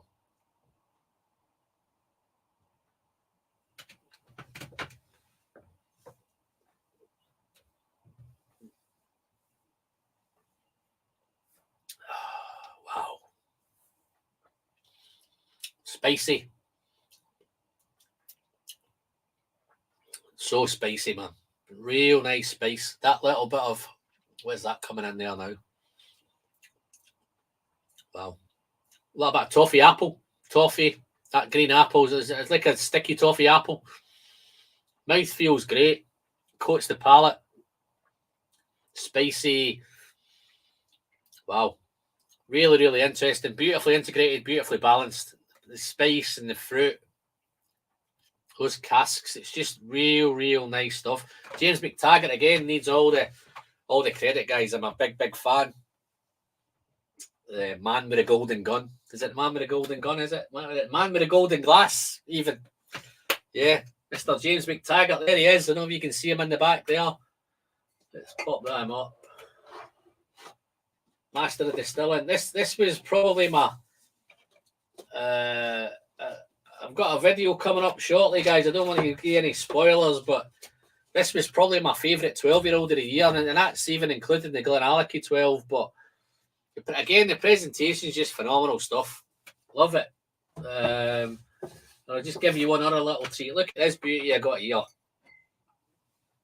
That was to celebrate the 21st anniversary of Arran. Wow. Limited edition. 6,000 bottles. Fully matured in ex-Oloroso sherry hogsheads. 52.8. Real looking. That's another one I'm looking forward to cracking open at some point. So yeah, just I love this stuff. Again, with this one, that's wow, licensed to even the marketing's great, isn't it? Look at this one. This is modern day marketing. The man with the golden glass, and it's McTaggart, James McTaggart, and 2006 casks, limited edition, 12,000 bottles of this one. And this is finished in Palo Cortado sherry casks from Jerez. So, no, this was real nice, 51.8. If I've got time, guys, I might squeeze one of these in before I go, but no promises. Who else have I missed? There's Hamish. What's Hamish saying? Great blends from Douglas Lang, all 46 plus, non-chill filtered, etc. Worth a look for the non-malt snobs out there. Who are you calling a malt snob? Hope that was named at me. You must be having a fight with somebody in the chat. How's it going, Hamish? And there's Colin Bob Bull. I missed the Arran 14. It was a belter. Colin, don't miss the Arran 14. There's so many great Arran whiskies out there, my friend. So much to choose from. Even from the 10, the quarter cask, the sherry cask. There's so much. If you want to get into the peated stuff, or some nice peated stuff out there. I don't know if you were in earlier, Colin. We talked about the wine cask finishes. They've got some fantastic wine cask finishes. They've got the Amarone finish. They've got the Sauternes finish. They've got the Madeira finish. So there's loads and loads of great Arrans out there. So yes, the 14's gone, but it's been gone a while now. So, and I don't think Arran's looked back from it. I'm hoping maybe one day it makes a wee bit of reappearance, but who knows? Let's have a look. Arran sample you sent me was awesome at the Whiskey Fin. Yeah, no, I think I did send you one of them, mate. That's my favourite 12 this year, Drew. Without a shadow of a doubt, that's my favourite 12-year-old. Even better than the Glenallachie 12. Loved that. And as you can see, I've shared a couple out, but I've not done much with it, but I loved that whiskey. I look forward to going back, and if I'm looking for a nice, engaging night where I can sit down with a nice glass and just take it apart, then this is the one. I've not tried the 10 yet. I don't know how the 10 would be, but I think the 10's a wee bit more. What's the 10 one? This is 100% first fill bourbon barrels. I think that's why I didn't dive into this one, because it was all. If you're an ex-bourbon guy, then that's your first fill bourbons and all that stuff. Then this is probably where you'd find it. This is 2007 vintage. This one. It's a 10-year-old. But yeah, fantastic. 100% ex-bourbon cask. Sure, that'll be nice as well, man. But as I say, I've not had a bad one, guys. Anybody in the chat, tell me if you've had a bad Arran. Or you've had a disappointing Arran, man. Probably opening myself up to Dustin now, innit? Yeah, Dustin's going to dive in and... Wow. So, Peter, that Nichols and Perks 24 is... I'm presuming it's just all dark cherries and plums and raisins and figs and dark fruits and dark berries and chocolate and coffee and all sorts of stuff going on with that, my friend. Give me a wee snifter, give me a wee taster what you've had in that one, my friend.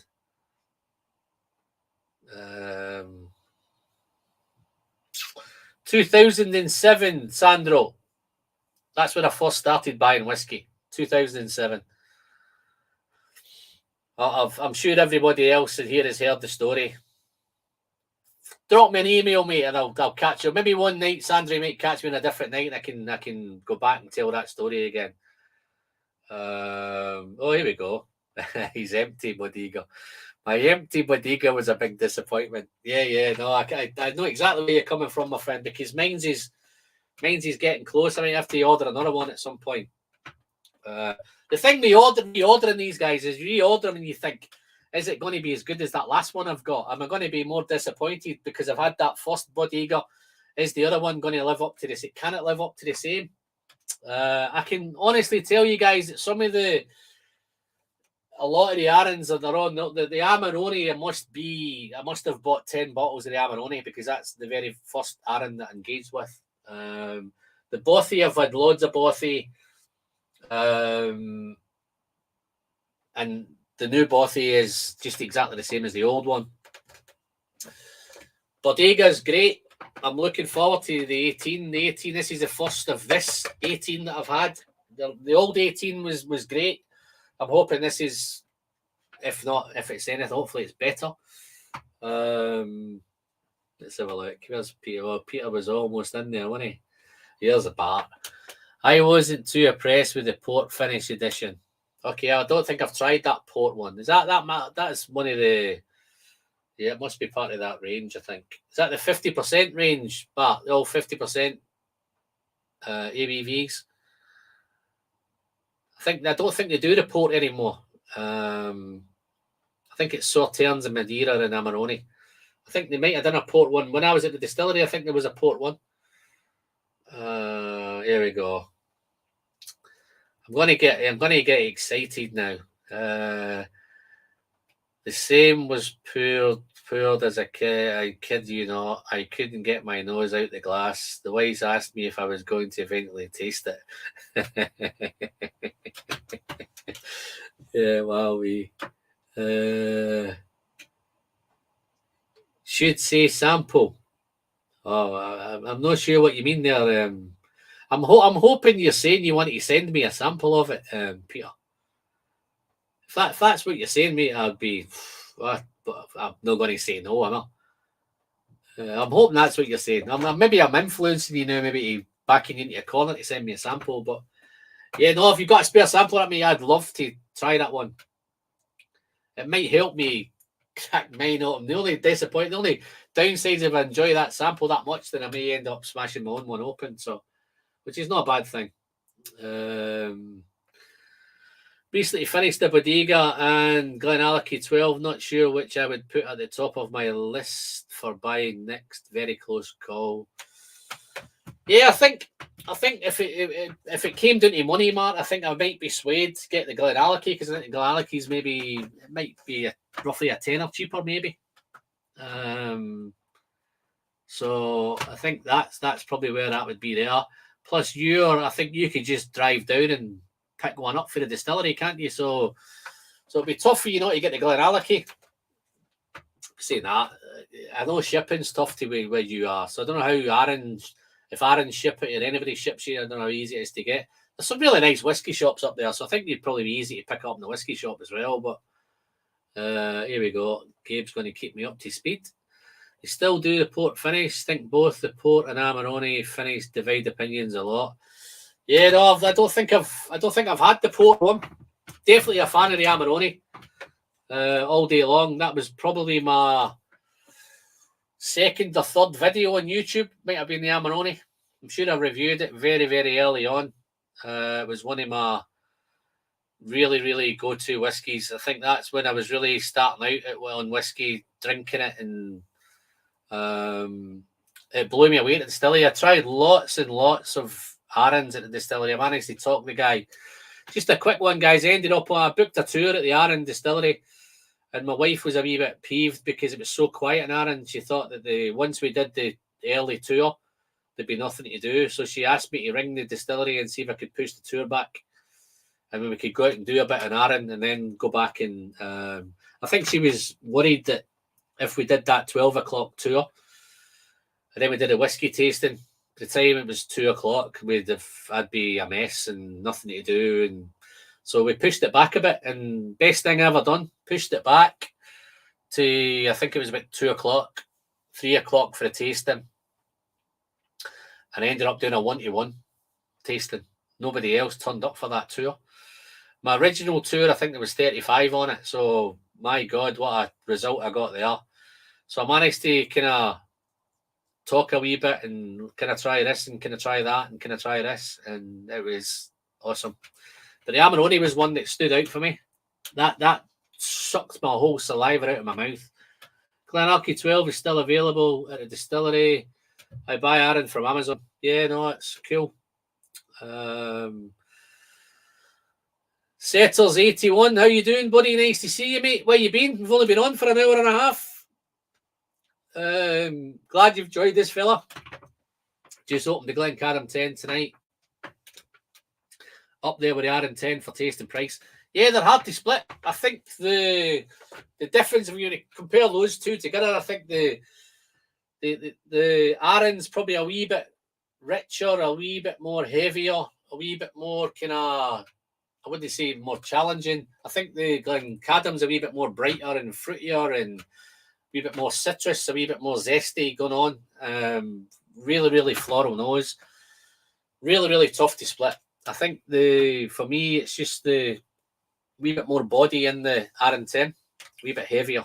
But both staples on the shelf, they're always here. Let me just finish this off. Where I'm up to now, who have I done? I've done the Bothy. Wow, I think it's 18 time, guys. I think it's Arran 18. Wow, who's up for Arran 18? Andy Garcia. Here we go, man. Here we go. I think I've got a downer on here. I was a bit disappointed with Macri Moore, actually. Yeah, well, see, I don't do enough peat to tackle that. So I think my first Macri Moors were very, very early, so I wasn't really getting the peat thing. The two Fingals I've thoroughly enjoyed. The quarter cask, I've thoroughly enjoyed it. I know it's a black bottle, but looking at that, it's down here somewhere on that black bottle. And then this guess where the sherry one is?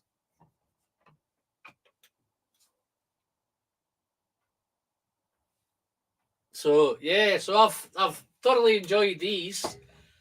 Heavily peated as well, which is I don't know if heavily peated means it's not like an Octomore, I don't think, but I was quite interested to try one of these. I've not tried the cast strength one, so I might try that tonight. Or if somebody prefers the Fingal, then I might go to the Fingal. let's have a look. I think that's one for me. I've just moved on to Arran 18 myself. My goodness, it's just fantastic.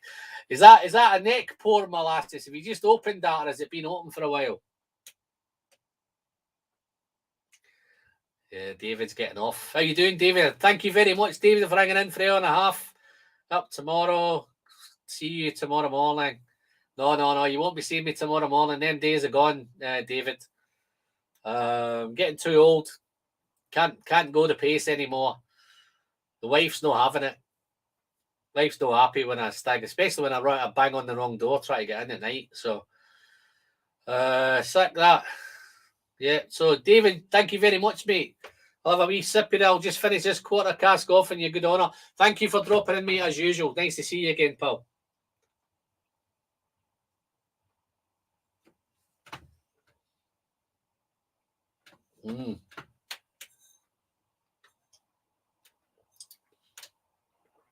Lily Chan wants Fingal. Which Fingal, Lily Chan? Mr. Slinger.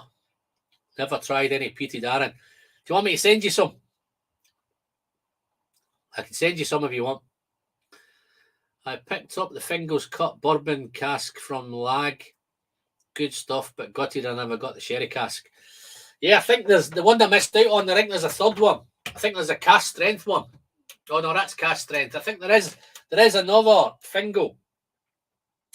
Maybe Gabe's in. Gabe might be able to tell me which one it is. There's one on the top of my mind that I think I should have bought it and I never bought it. I think it was a wee bit more expensive than these two. I think it was about the 75 to 80 quid mark, I think, for that one. Whatever that Fingal was. I think it may have been a Fingal sherry again, but I'm not too sure what the difference is in that one. But I'm sure there was a third one for Fingal. Right, guys. Time to crack him on autumn. Cheers, David. See you, buddy. Oh, this is nice. This looks nice, doesn't it? Yeah. Wow. How we doing? Hour and 37. We're doing okay tonight, aren't we?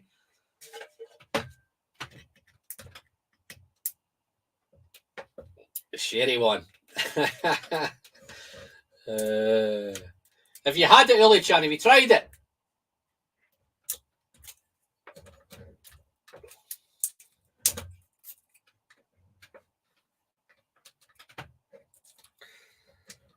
Oh, I should always do these before I set up these. It looks so easy and it should be dead easy. Yeah, it was a single cask. Yeah, that's what it was.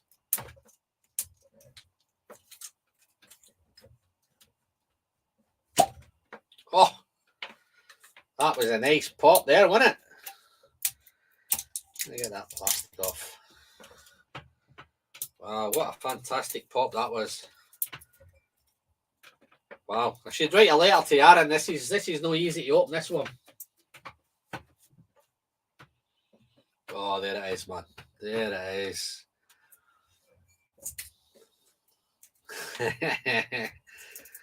Yeah, look at this. That's phenomenal, isn't it? Look at it. How dark that is. Let me get a glass. I need a glass.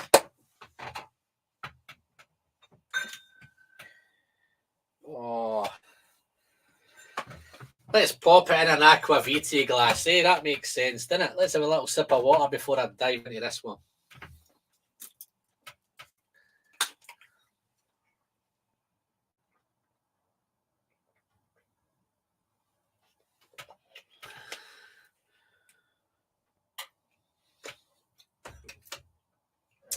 How you do, Cohen? Nice to see you, buddy. Hope the Glenallachie holiday don't care about the cast strength Buna 12. Yeah, no, it's nice, mate. I don't know if you caught the Glen Scotia when I did it last week. Real nice, man. Super whiskey. It's better than definitely better than the previous one, the 11. No baby sick notes or anything like that in this one, but it's still challenging. It's complex. It's just real nice. Typical Glen Scotia. So, let me get some of this in my glass.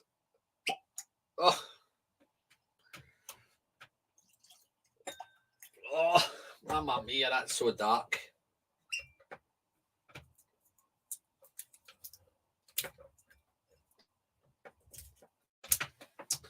Let's clear up a little bit of housekeeping while we're here.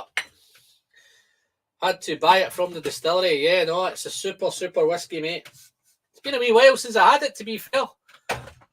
So much good stuff. Listen, guys, I don't know if it's, I'd love you to be able to smell this, what's going on here, but so much raisin, so much sultana, so much dark fruit.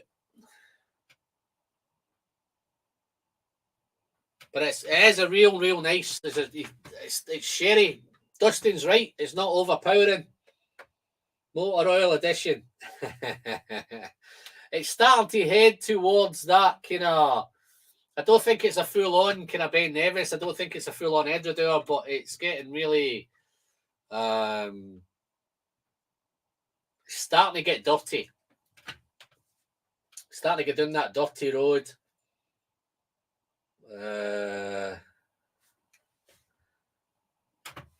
How you doing, Ryan? You okay? Nice to see you, buddy. Ryan Reed's in the house. There you are, Ryan. Arran 18. Look at that bad boy. You have missed a few others. Wow. So dark. That it's starting to get dirty. Spicy. A little bit of spice on the nose there. Don't know if it's motor oil. You might be right with. I was thinking more diesel. Yeah, it's motor oil, isn't it? But it's starting to go down that kind of nice.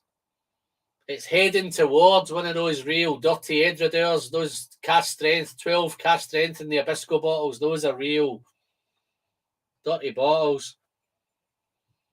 Again, it's that dried fruit, dark fruit, black grape.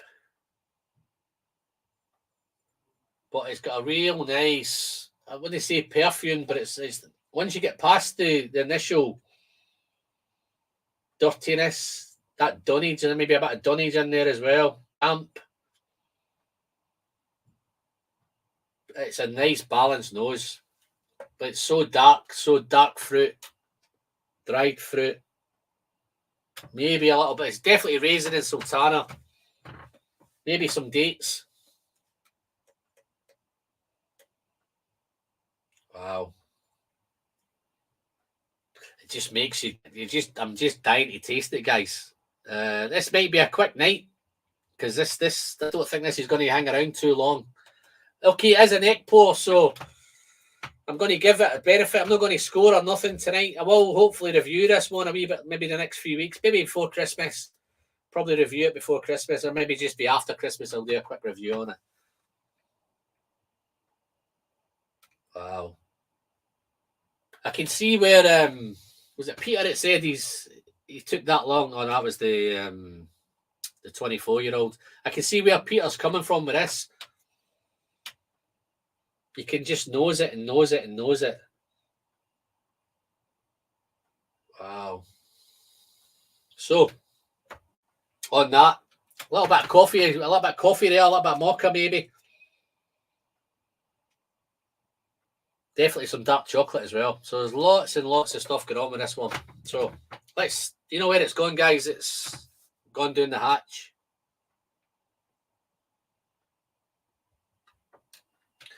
Pete Head's popped in. How you doing, Pete Head? How you doing, Frank? Frank, you might be in time. I think after I've done this one, I think there might be a couple of peated ones coming up. Peated Arrans, maybe. I don't know how you're doing with peated Arrans. If you've had them before or you've tried them before. Let's have a look. There was so much hype around Arran 18. I had high expectations. I wasn't convinced when I got a sample, to be honest. Maybe needs more time spending with it. Yes, but I think sometimes with a sample, they can either blow you away or they can be a wee bit more. They leave you a wee bit wanting.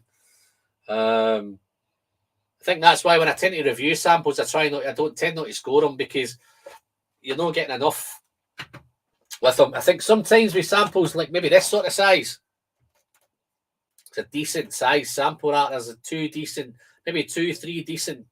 drams in there. This is Lefroy sherry cask, so I'm looking forward to tackling that one at some point. But yeah, no, it depends on the size samples you get, man. If you get a little one off with it, then I don't think you get enough time with it, to be fair. So hopefully when I tackle this, I think when I did do the Arran review, I think I did do it from a sample. So, and I think it was the older Arran I did as well. I don't think it was this Arran 18. So, but yeah, no, wow. Let's have a sip of this. Let's have a first sip. Oh, how's Frank doing with peated Arrans then? I think Peathead's a Peathead. I've had one Macremere before. I think it was the 2016. Is that the cask strength one? That would have been. That's the third release, Frank. Maybe crack one of these open tonight, to be fair. But I think the shout from the chat for early Chan is all about Fingal. He wants Fingal's cup. So we'll see how the night goes. If I've got time, then I might do both of them. Might set us up nicely. Malt Monk. Yes, Malt Monk's in. How you doing, mate? Yeah, you missed it. Who won it? Yeah, you know how close you came, man. Let me tell you how close you came to winning it. Can't even find it now, man. Yeah, you were number 2 on the list, and number 1 won it. James Morgan won it. Somebody break the good news to him that it was done fair and square. Yeah, it's there, look. You were number 2, man. No, second, mate. Well, he was second, but number 1 got drawn out the hat, so James Morgan. He did have 2 entries in the hat, so he had a wee bit of an advantage. How you doing, Justin? You okay? You just in time for us, mate, to tackle this Arran 18?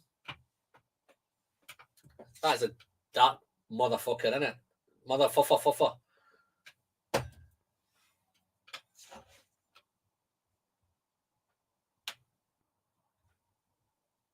Wow. It's really engaging on the nose, folks. Raisins, so big, juicy raisins. Sultana. Oh. I think they're all saying hello to the Malt Monk. Where you been anyway? Right, pop at Christmas Day, eh? Thought you're doing your Glengoyne 25 on Christmas Day. Or you might do both of them on Christmas Day.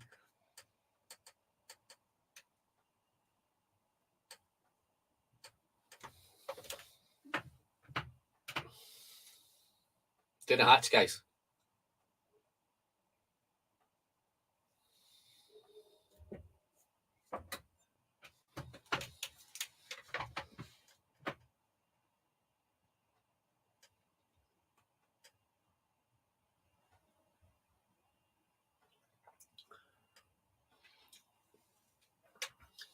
Wow.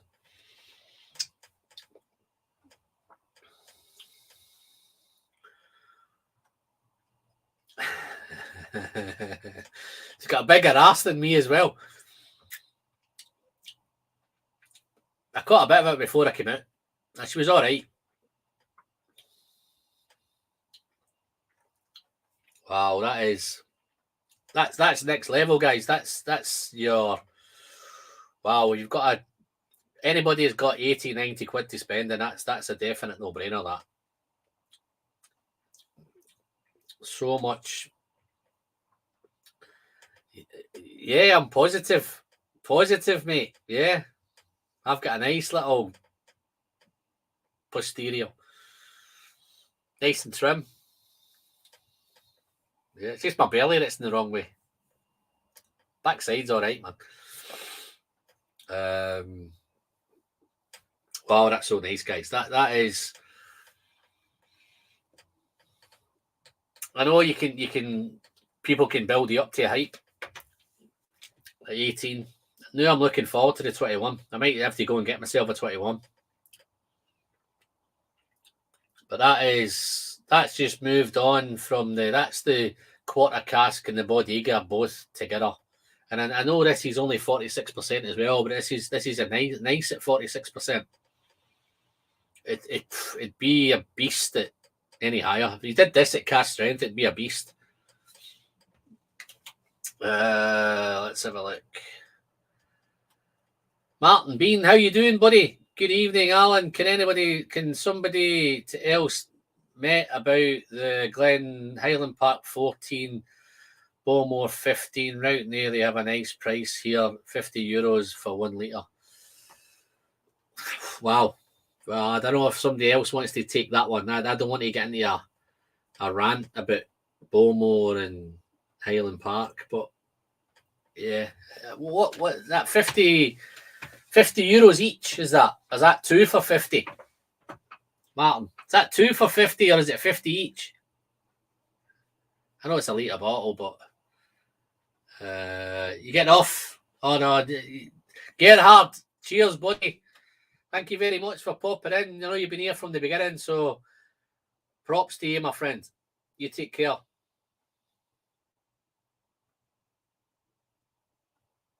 Looks like used motor oil. I don't really look at motor oil that much, but it's I can see what you mean. It has that kind of there's like a kind of green. I know it's dark, but I don't know whether it's lights or not. It does look kind of 50 each. How you doing, Scotty? You okay? Where you been? You've been just hanging around in the back. I don't know if you've been in for the beginning, Scotty, but look at that bad boy. Yeah. Tried any of that, mate?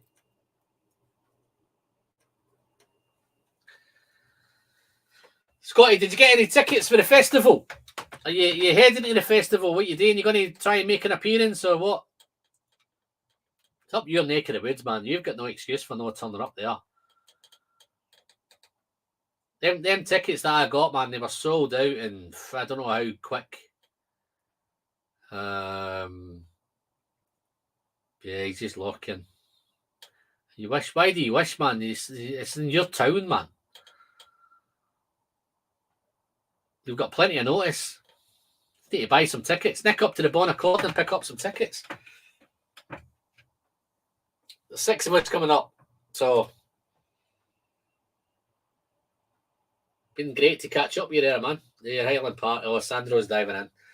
Highland Park and Bowmore have not impressed me as they are filtered and coloured and usually bottled at 40% ABV. I don't think the 15 is. I think the 15 is a wee bit higher.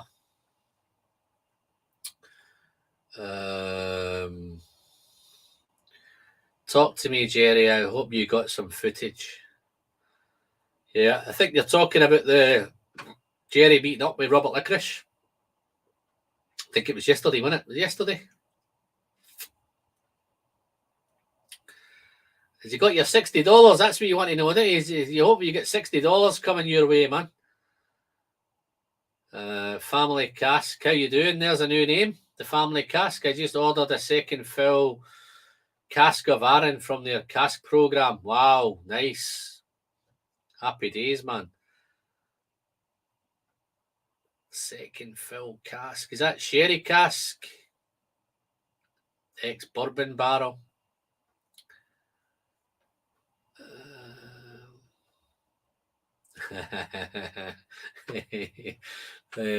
Tim's, I know somebody that's jealous, man. No, I don't think Gabe's jealous because I think Gabe's got his cask, innit? So,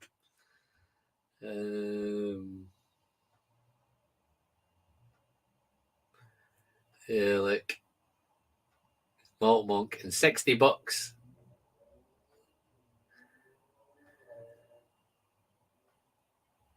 There we go. Let's see.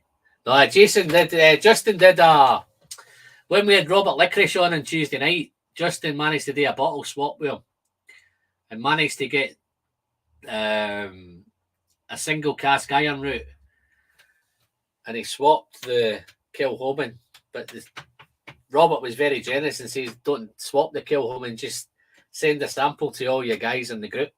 So that was fantastic. And $60, so I think he got a good deal. When you tasted the thing. Okay, so I think he's got him a special bottle. What's that look like? Iron Root, that's right. It's a special bottle for you. Oh, okay. Those are like 43. Yeah, Martin, I would personally, I don't think they're a good deal. Even at 50. I don't think that if you've had Bowmore before, then you'll probably understand what Bowmore's all about. If I was going to go for a Bowmore, I'd go for an independent bottler of Bowmore. It cast in natural colour and even at 46. But if something, ideally, I'd like it at cast strength Bowmore. They can do some great stuff. Same with Highland Park. Second fill sherry hogsheads intend on 20 years. Wow, we.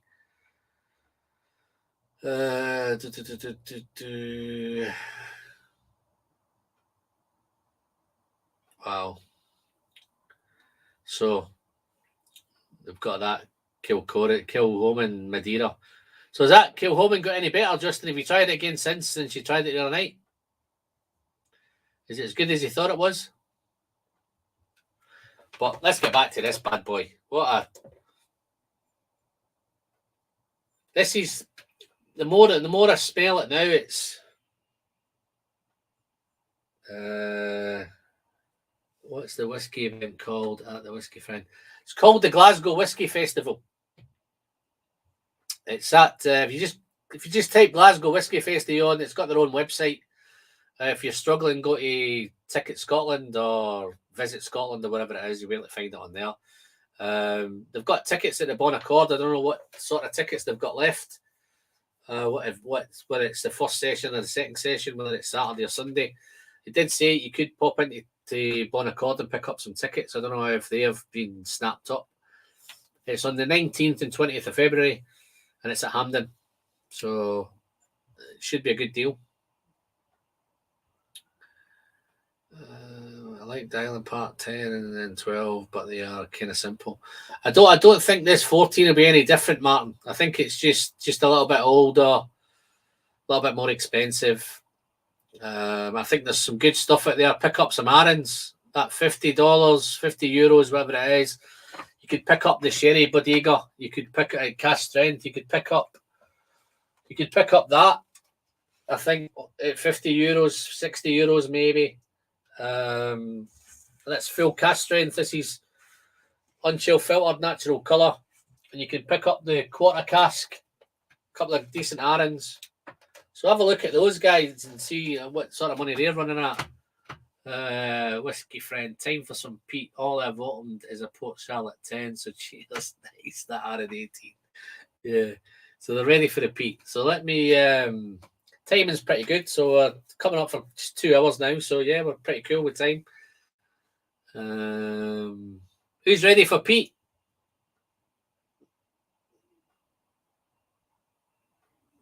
Oh, Gabe's getting into whiskey cask talk.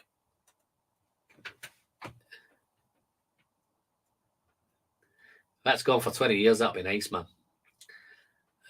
He's right. Port Charlotte's 10 is a good.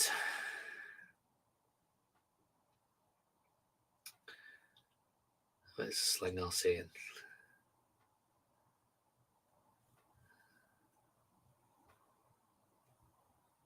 Pete Head's ready for some peat. Bring on the peat. Oh, I think the guys are ready for some peat.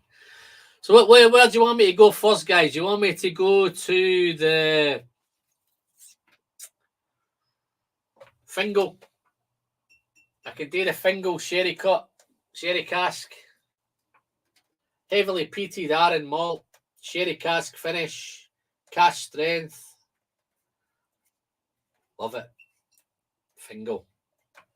Don't know if you saw this earlier, guys. I think some of you stragglers had turned up late, but look at this bad boy. Let's have a look.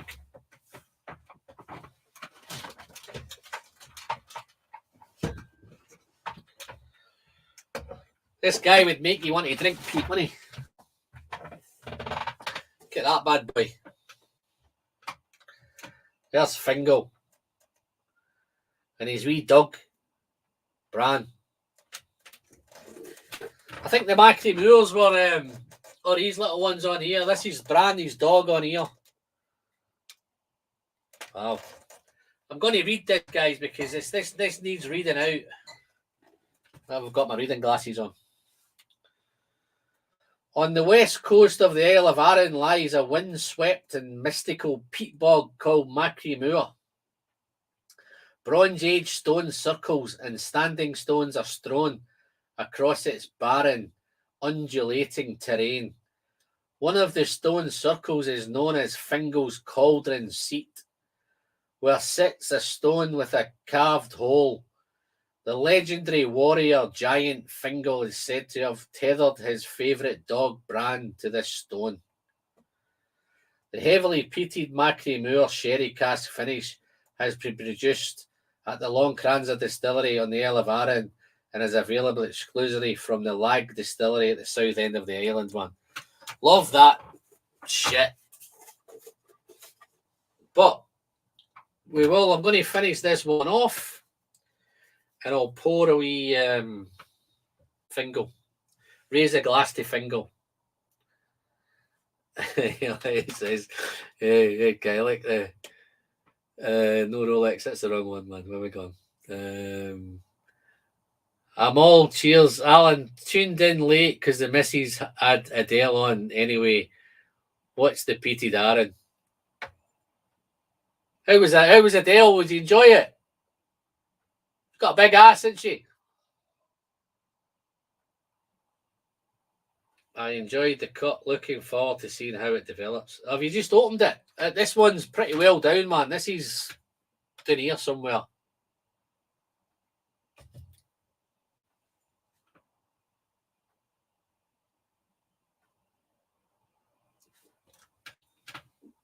Okay, let's get rid of this one. Does look like motor oil.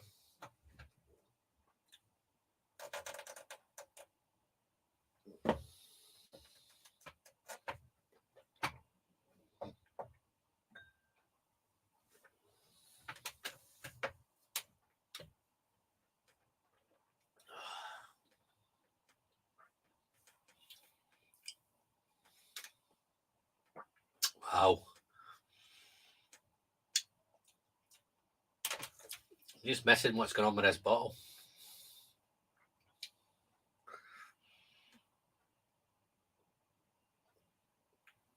Oh, he's got a signed iron root. He's not going to open that then, is he? They just bottled this one. It's actually a tri-barrel blend. 121.4 Happinger. Wow. Okay. Let's do some peat.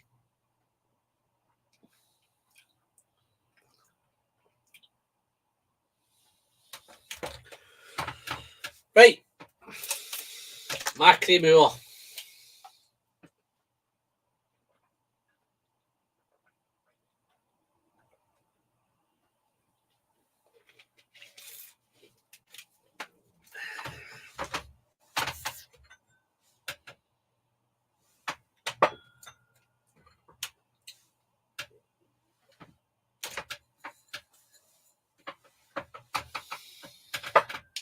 A couple of bourbon glasses there. I don't think it'd go well in a bourbon glass. Let's try Kalila.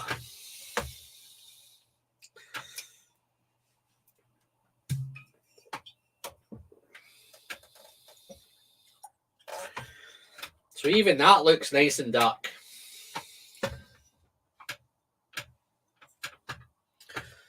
That's the peated Arran. Cast strength sherry. Heavily peated Arran. Sherry cask finish. Natural colour, non-chill filtered. Cast strength. 54.4.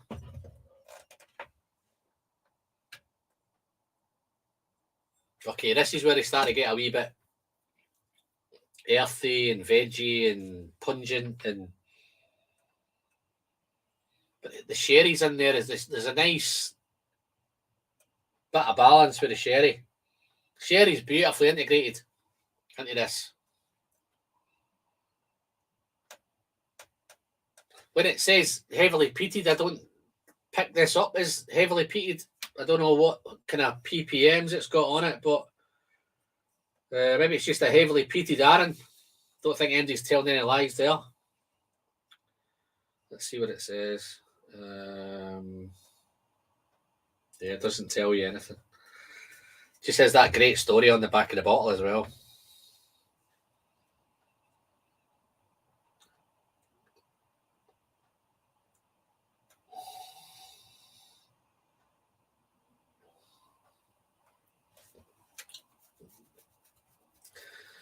I think Justin's all about that bottle that he's just got.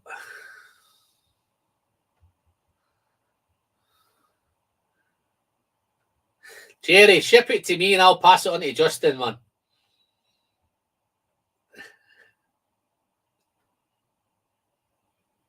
Yes. Real. What I tend to like is the one that I do love is the Ardbeg Udigal. And I think it's that mix of peat and sherry, which really, really does it for me. So I like the peated whiskies, but the more kind of something else in there, about the peated sherry casks, then I tend to find, yeah, they work better with me. As I say, I'm pretty much down to the. I don't really see that black bottle, but it's down here somewhere. So I've done all right with it, and I've not touched it for a while. Just so much other stuff to get into, but the colour of that's incredible colour. Awesome colour. I don't know if that's maybe some sort of first fill sherry in there or not. Don't know if Gabe's got any info on that, whether it's first fill or not. But it looks real nice. Dark.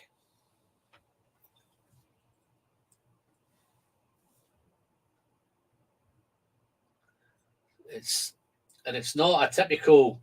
It's not one of you. If you were into peated, but you weren't into peated whiskies, and you gave it to somebody and they'd never tried any peat before, they wouldn't be offended by this. I think if you tried a Lafroy, got a Lagavulin, and it maybe two kind of, or maybe even an Ardbeg. But this is nice.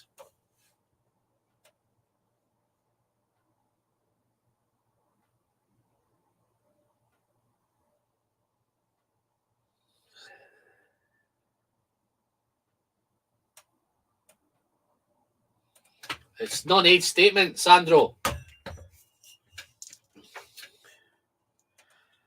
I think when I reviewed this, I think somewhere I'm thinking along the line, maybe somewhere 8, 9 years old, rings a bell somewhere, but don't quote me on it. I think it was about 8 or 9.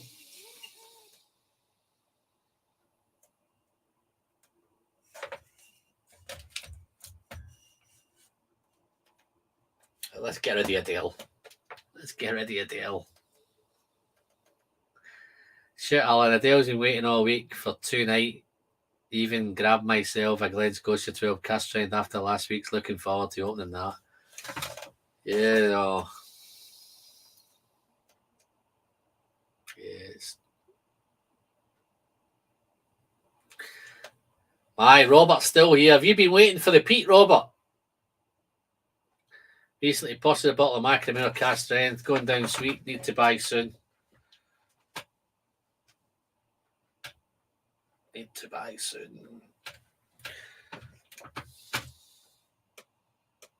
don't know if they've changed that now as well. These ones I've bought, they're limited editions. That's the 2000. Just to give you an idea, guys, how they've changed a little bit. It's 2014 here. This is the batch 1. But there's no label on it. All that is etched onto the glass, which is great. I don't know whether everything on the back is all etched. I don't know if you can pick that up. But yeah, it's just absolutely fantastic. No labels. And then the following one that came out the year after started sticking a label on them, so I don't think they're quite as cool. Is there a one?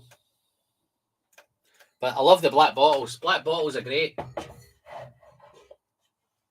I do love these Arran bottles, these tall ones. But the new ones are not bothering me that much either. Steve Fishy's popped in. How you doing, Steve? I hope that says live your show. I hope that says love your show, mate. It's nice to have you in, Steve. Thank you very much. Where are you from, Steve? You look like a new name. Got any pics of it? There's the Doc, man. Where you been, Doc? Have you been in hiding in the background?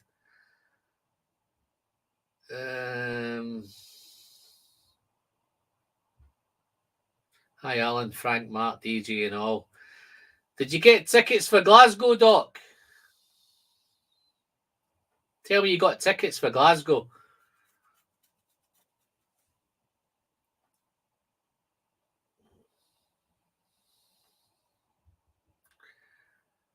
Tougher to read without label, though, Alan. I don't know. It's not that. It isn't, Doc. It's dead easy, man. That's easy to read. It's exactly the same as with the label on it. But I think it was just so much nicer. I'd love them to have stuck to that. Everything is just laser printed onto the glass. Cool. How you keeping, Doc? You okay? Have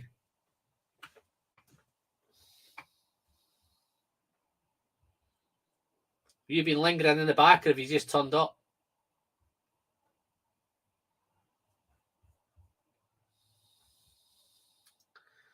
Thinking of having a Guinness. I'm ready for a Guinness now as well, guys. I may have a quick pint of Guinness. Yeah, no, I like it. No, but this is awesome. Colours fantastic. Real nice. Now that it's been poured a bit, the peat's becoming more prominent now. When I first poured it, it wasn't as peaty. Wow. So it's getting a wee bit more smoky, a wee bit more peaty, a wee bit more earthy. That little bit of pungent smells coming in now. That earthy outdoors. Wow. And then the sherry's still giving you those little bits of dark fruit, dried fruit.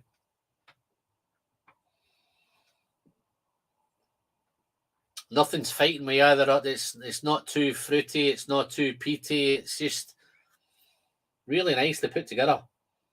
Yeah, I'm gonna have a sip of it first, Uli Chan, and then I'll pop a wee bit of water in it.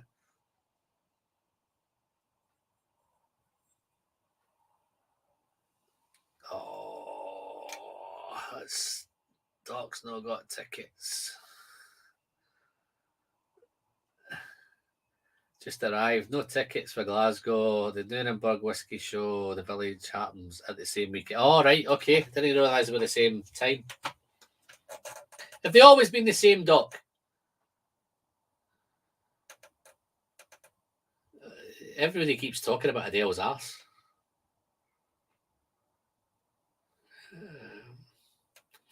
Have the Glendronach 15 and 21. Is the 18 anything different from those two? Oh, wow. Yeah. I think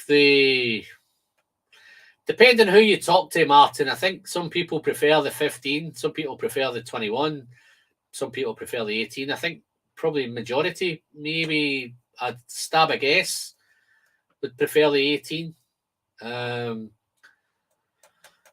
So it depends what 15 you've got. If you've got the new 15, then it's 15. But if you've got some of the older 18s and older 21s, and they've got older stuff in them, so you could have a 2019 18-year-old, but it's got 24-year-old whiskey in it.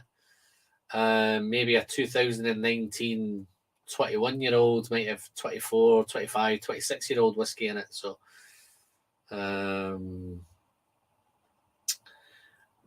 more or less, how many months has that peated Arran been open? How long does the peat last in an open bottle? 3 months, 6 months?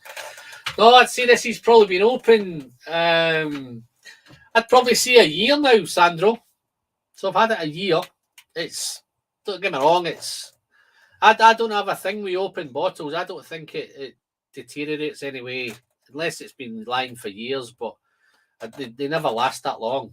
But this is probably about a year now, and it still smells.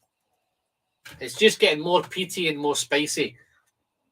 Fruit's taking a wee bit of backseat, but it's got a really nice kind of maybe floral. It's just a real nice nose for a peated whiskey. It's really nice and engaging. I know some people gas their whiskies and do all sorts of stuff, but I tend not to do anything with them because I don't think they last that long before they get either. Sometimes when they get too far down the bottle, I might just bottle a few samples up, or I maybe share a few samples out and send some here, there, and everywhere, and ship them out and let some people try them that haven't had the chance to try those bottles before. So, as always, the pleasure is in the sharing. Having an Arran 10 now that I've dusted that last of my formula heavily peated content finished Linkwood. So you've gone from heavily peated whiskey to Arran 10. Wow. Arran 10's got its work cut out now, innit? I drink my whiskies. Just bought another long row peated at Total Wine with a Spirits Direct coupon, $57. Surprised Ed Long Row is a Spirits Direct whiskey. Well, no, I'm not too sure how it works over there. Cohen. How much time is still on the timer? Just after midnight here, and I have just get up at 5 a.m. So I was wondering if I could postpone going to bed and watch the whole stream.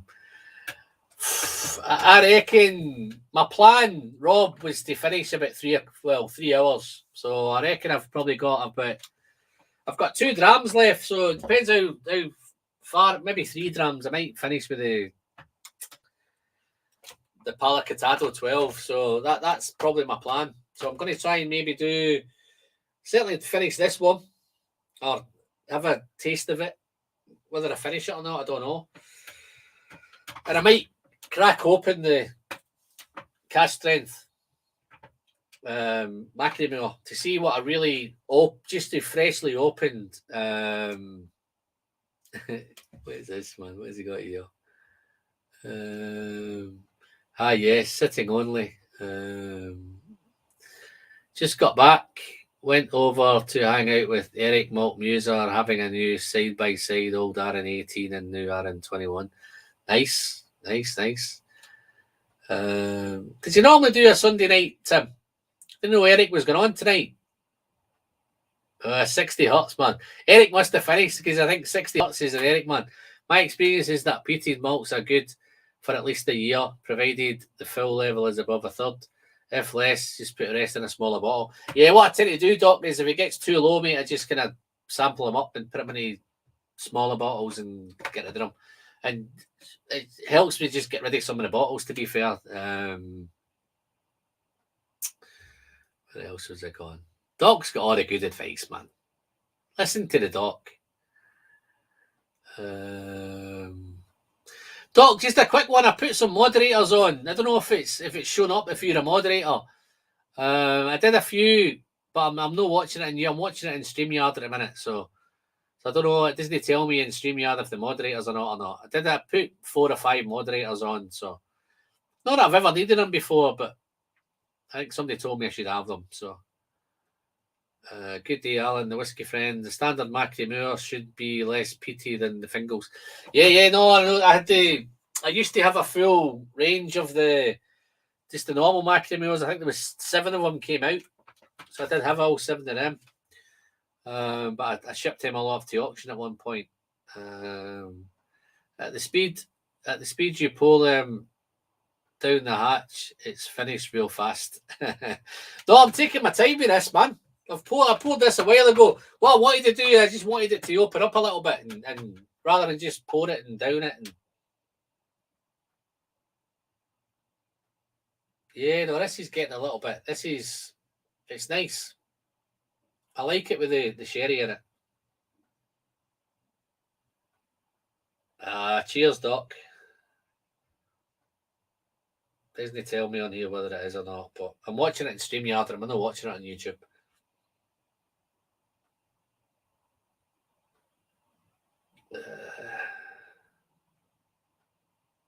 What's Martin saying? Going from peat to sherry cask is always kind of strange. Funny enough, my two favourite types of whiskies, but in my sherry cask, I love PX, so Glenliquhy. Yeah, no, well, Glenliquhy, you could get both. You get Oloroso and PX, so they've usually got both in.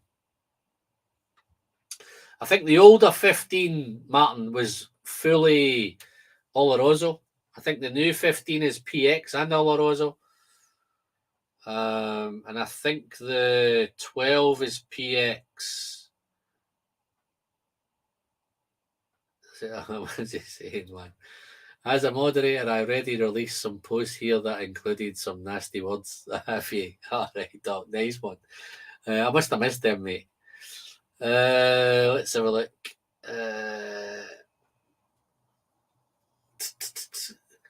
Cast strength, I just have the regular Macromore black tin with it. Yeah, orange accents. Yeah, would love to get my hands on the Macromore cast strengths, but I've never seen it. Yeah, I'm probably going to open one tonight, mate. I've got them up here behind me.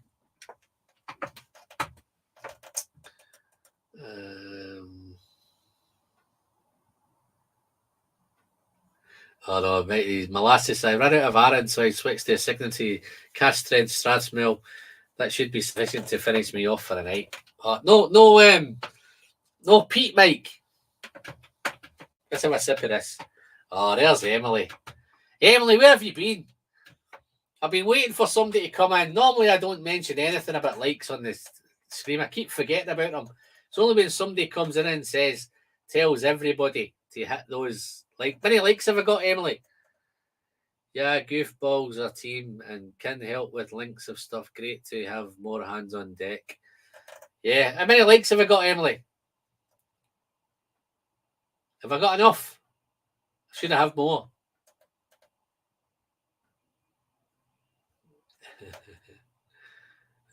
Donna Pass, I bought Charlotte 2011 Smart and Finer. Yeah, no, it's nice to see you, Emily. How are you keeping? You okay? What are you drinking? I hope you're drinking a nice dram in your hand there.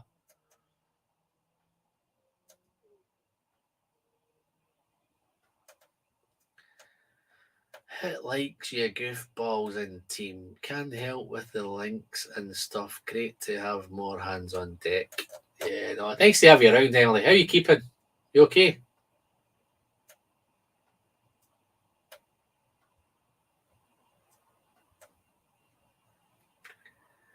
There we go, molasses. Mike still doesn't do Pete. I'm not old enough for that stuff. Mike, let me give you. You're going to have plenty of time on your hands. Never enough, but 36 on my screen. No, I should have more than that, Emily. I think the last stream I had over 60 on it by the time I'd come off. So get these guys. Who's not hit that like button? Who's not smashed it? Sandro, I hope you're telling everybody to like that smash that like button. 36 is not enough. Need more than that, man. YouTube likes it. Alan likes it. But anyway, let's have a wee sip of this. Nice to have you in, Emily. Thank you very much for popping by. What are you sipping? Are you sipping? Oh, here's a question. I'm going to come back to this question in a second, but let me have a sip of this.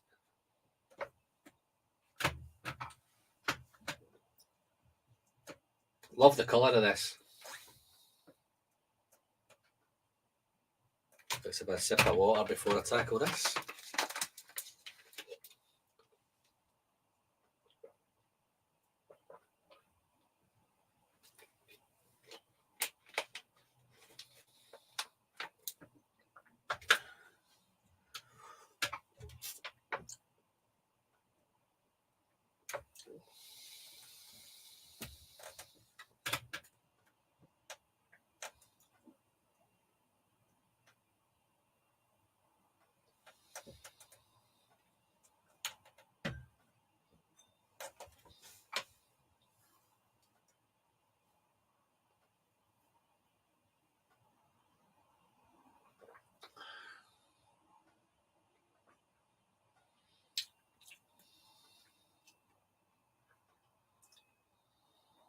Wow.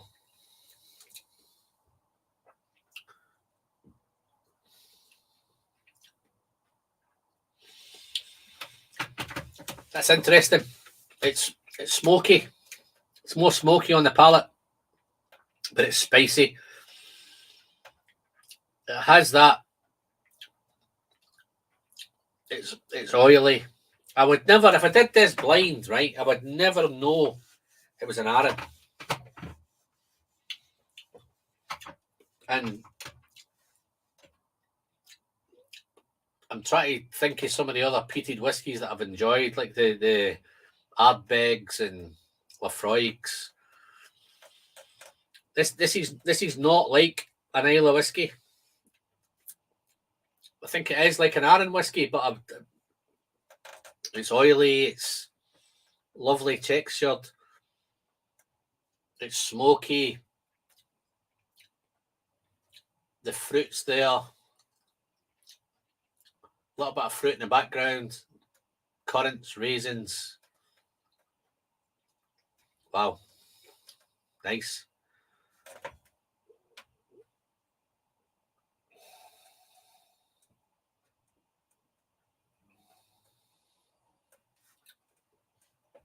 Oh, Cohen.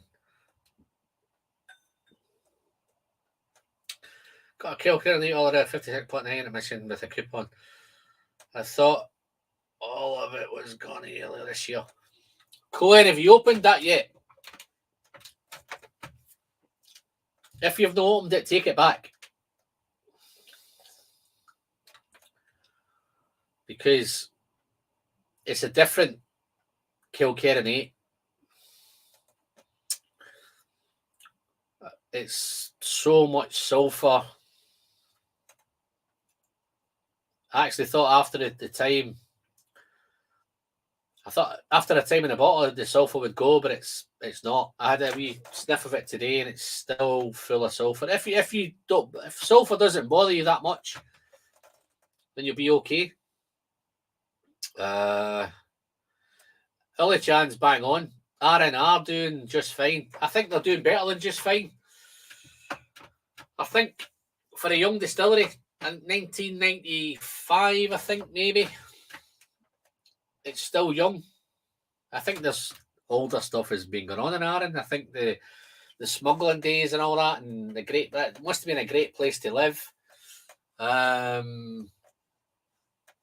in them days, we were at smuggling and working at night and chucking a quarter cask over your shoulder and diving onto the beach. I think it's different now, but I think the time now we are in, I think Arran is gradually getting as it's getting better. I think to give an example, Kilkerran, I thought Kilkerran was great. When it got to 12, I think the work in progress bottles are fantastic. And then I think they took a punt and says, let's not produce a 10, let's go wait for a 12. And they produced a 12 and it was a spectacular 12. But I think moving on to the 16, I don't think it's quite what's the word I'm looking for? Don't get me wrong, it's a great 16, guys, but I don't think it's it'll blow you away 16. I think some people still prefer the 12 to the 16. And hopefully when it gets to 20, it'd be interesting to see when it gets to 20. But I think Arran have got to 18, great. Got to 21, great. Got to 25, great. So as it progresses, it gets super, super cool. Rob, thank you very much, mate. You have a good night's sleep, mate, and you have a good day at work tomorrow. Maybe catch the rest of it on the replay. Thanks for dropping by, buddy. Thanks for your Patreon support, fella. Glad you got them coins, mate. Yeah, I just think Arran, for such a young distillery, it's cool. It's everything's great. As I say, I don't think I've ever done a bad Arran whiskey. I'm going to crack open this cask strength one shortly just to see how that is, because this has been sitting on my shelves now for probably how long? Maybe 6, 7 years, 8 years maybe. What was that? 2014, the first one. So yeah, I'm going to open the batch 3 to 2016 because I think somebody has that. But yeah, so yeah, but this heavily peated, it doesn't give me the Wow. Good night, Robert. Thank you very much for popping by, buddy. You take care, mate. How you doing, Al? You okay, mate? Where you been? I'm just about ready to wrap it up, man. Well, you probably got maybe the last 30 minutes, maybe. You might want to, I don't know if you want to hang on and watch the end or just catch up on the replay, but either way, I'm easy, pal. Lightly peated malt. How about lightly peated malt? Mike, you should try something. Yeah. Well, the Kilkerrans have got a wee bit of heading you there, aren't they? Kilkerrans, Springbanks have got a little bit. They're getting you there without going full on Lafroig. Christmas. Yeah. For me, it means Glenfarclas with Christmas cake, and then I smoke a nice pipe with Christmas tobacco. Yeah, no, I think I was going to tackle this question. Somebody asked me earlier, I think, about Christmas. I don't know if it was you, Sandro. Well, Christmas for me is going to be Glengoyne 25, maybe. A little bit of that. A couple of pints of Guinness. Glengoyne 25. I'll probably build up to the Glengoyne 25. So I might tackle a couple of Arrans in there. Maybe a wee bit of Edredor 10, maybe the single cask. Something nice and Christmas cake and fruit cake. Glenfarclas, my starter probably would be the Glenfarclas 12. The Dangerous Dram. Love a bit of the Dangerous Dram. So, yeah, I'd probably start with the Dangerous Dram. Glenfarclas 25, the Glenfarclas 12. Then maybe move on to a bit of Glenallachie 10 cask strength. Then maybe hit that big Arran 18 and maybe just round off the night with a Glengoyne 25. That's probably where my night would be. I've got a Glengoyne 25 from my wedding this year. Half bottle left for Christmas. Yeah, no, that's a great one. Explain the malt monk how far north of Glasgow I am. What does he think? You're just... I'll give you an idea, Justin. When we drove to Edinburgh, just drive the same again. So, yeah, when I did it, I couldn't do that full run. It's too far to drive in one go. Listen, if there was a wedding that I had to get to or some sort of whiskey event that I had to get there and I couldn't put it off, then I'd make that drive. I tell you one guy that I mentioned, I don't know if I've mentioned him before, but the whiskey bloke, I don't know, he doesn't tend to do much on Whiskey Tube anymore, but the whiskey bloke Max lived in Bournemouth. And to give you an idea, one night in the Isla Festival, he decided just to jump in his car from Bournemouth and he drove all the way up with his two dogs in the back and he drove the whole way to Isla and he bumped into Roy and the Bunnahabhain or Brookladdy crew. I don't know which one it was, but he drove the whole way. Had no hotels. He was going to park himself in his car and sleep in the car overnight. But that is a proper drive. That is. Then not only to do that is to get there and then go on a whiskey festival all day. It's a bit hardcore that. But yeah, no, it's it's probably a good 6.5, maybe 7 hours, Justin, from us.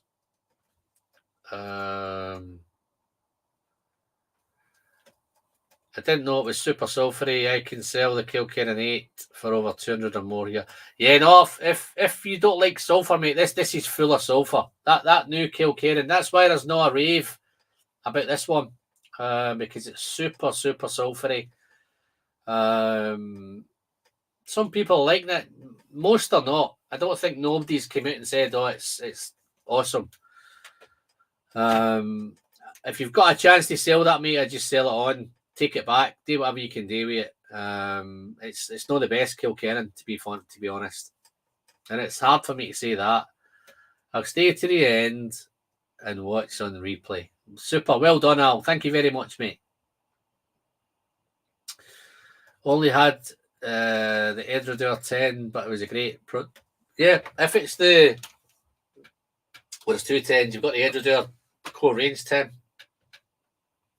Martin, if you manage to pick up a Signature Vintage unchill filtered range, those 10s are fantastic as well. You probably pay maybe not much more, 50, 55, maybe 60 for unchill filtered single cask, 10-year-old. Dark it's as dark as this, my friend. So it's super, super dark whiskey. Sherry casks.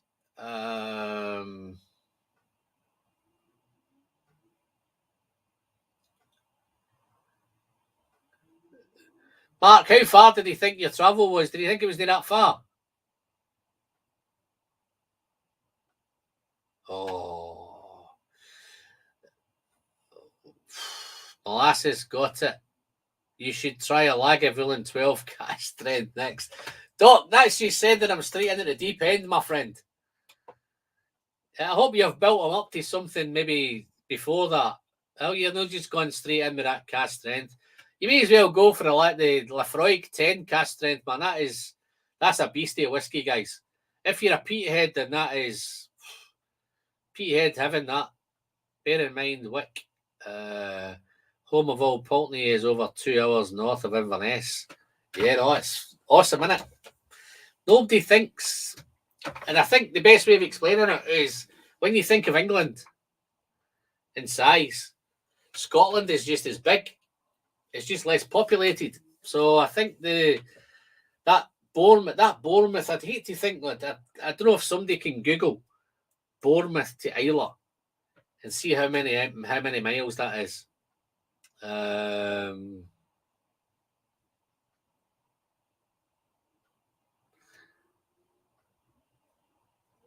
Oh yeah, that was a cool seeing him on the Magic of Islay video, Roy. Yeah, made that the whiskey friend. Yeah, no, he drove from Bournemouth, man. That is.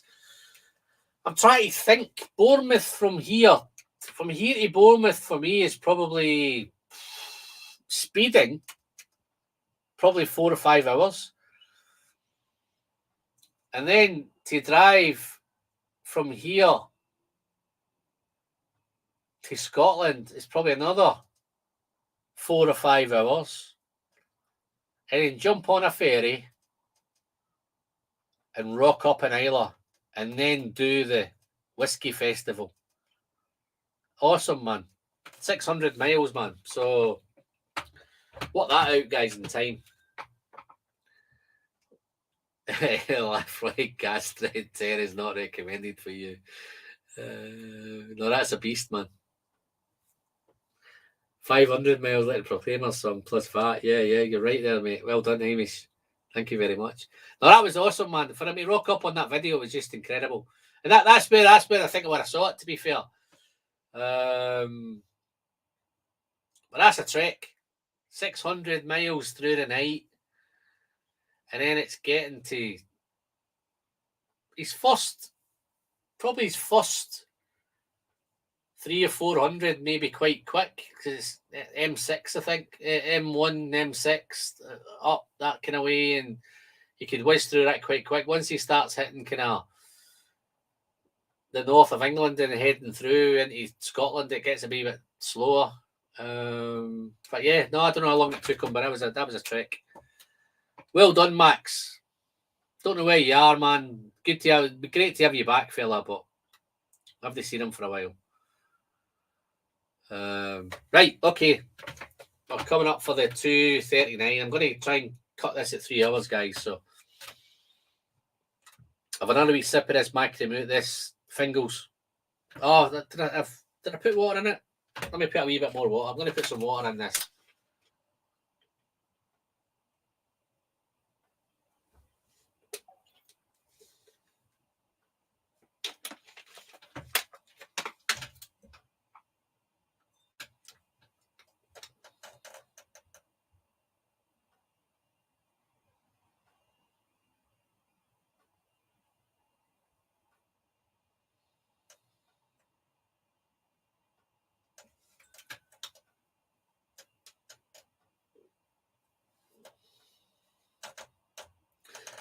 Yeah, sharp.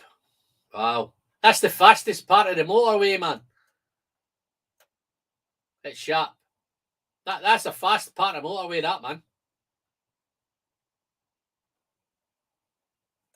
You go up and then you hit that high point at Sharp, and then it's downhill from there.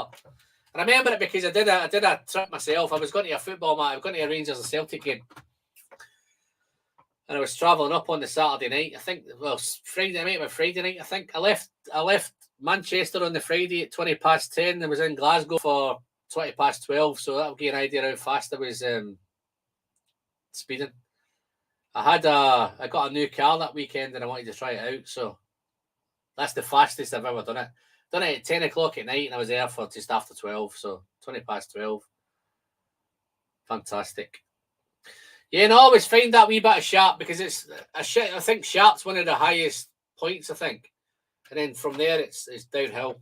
I know you're headed north, but I think it's downhill from there.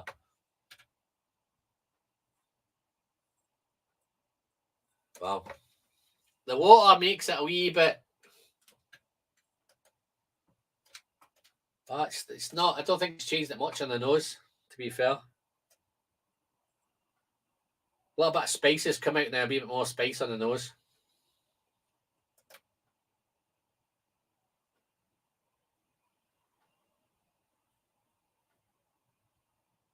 I'm thinking Sharp. Sharp's pass must be a different thing for me. I'm thinking M6 at Sharp. Both. It's quick. Don't know if that's Sharp's pass, but it's downhill and then back uphill.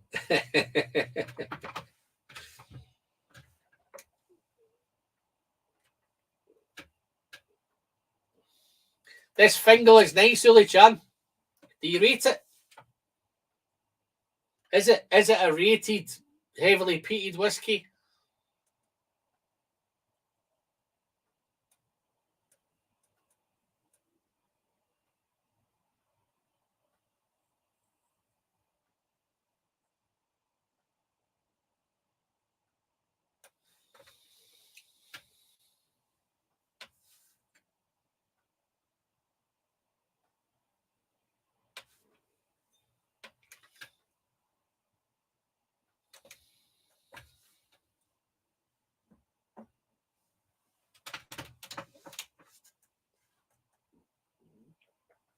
Uli Chan rated it.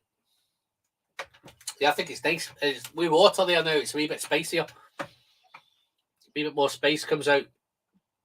Nippy, peppery. Yeah, the sherry. It's the sherry one I've just done. That one.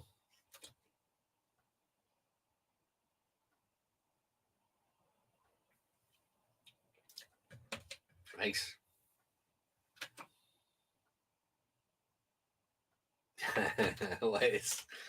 What am I missing here? What am I missing? The whiskey friend Justin has a curveball coming your way. What is that, mate? What's the curveball?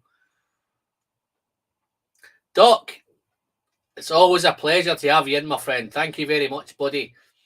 Yeah, I realise you're an hour ahead of us. We're coming up for it's coming up for almost 12 here. But no, fantastic, Doc. Great to have you in, mate. Just a shame I'm not going to see you in Glasgow this time. But we'll have that dram one day, my friend. Don't you worry. Take care, my friend. You check those pics yet? What pics? Oh, he's not set me any, I don't think. Okay, guys, I've got a choice. I'm going to leave it up to you guys, right? Do I go for the cask strength peat, or do I go for my favourite 12 of the year so far, Palo Catado 12? I've only got time to do one more.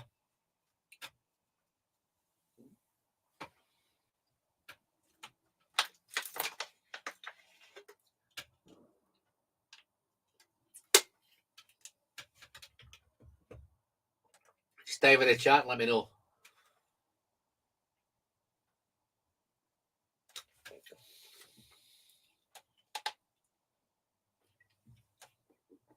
Twelve-year-old.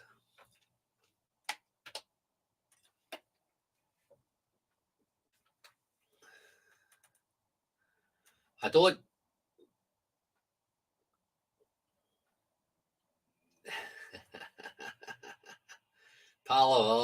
Paolo's getting the vote.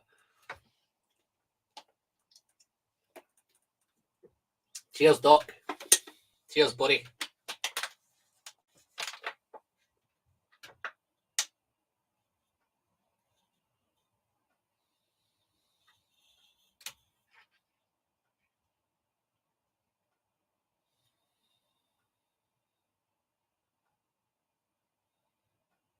Oh, did I say the 12 was the best this year?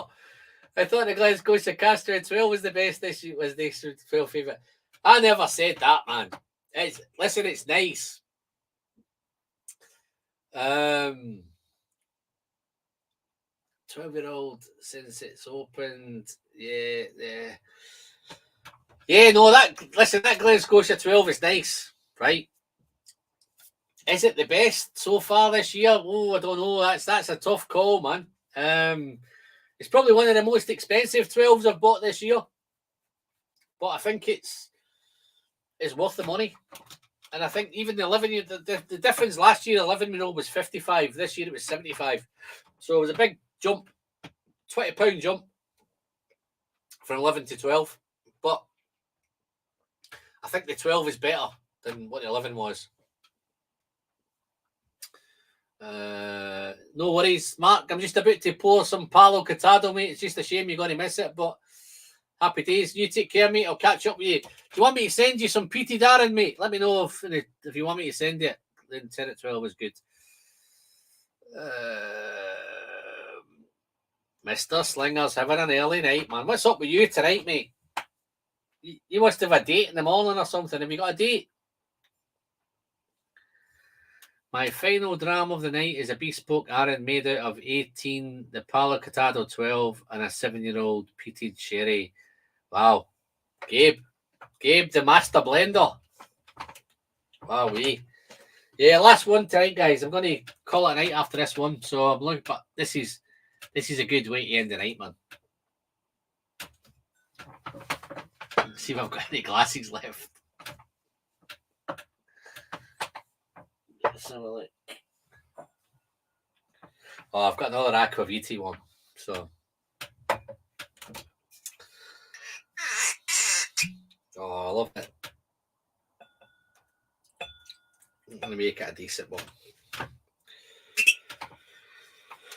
Yeah, 2006 cask, limited edition, 12,000 bottles, finished in Palo Cortado sherry casks from Jerez. Everybody's in Jerez, aren't they? Macallan's in Jerez. Who else is in Jerez?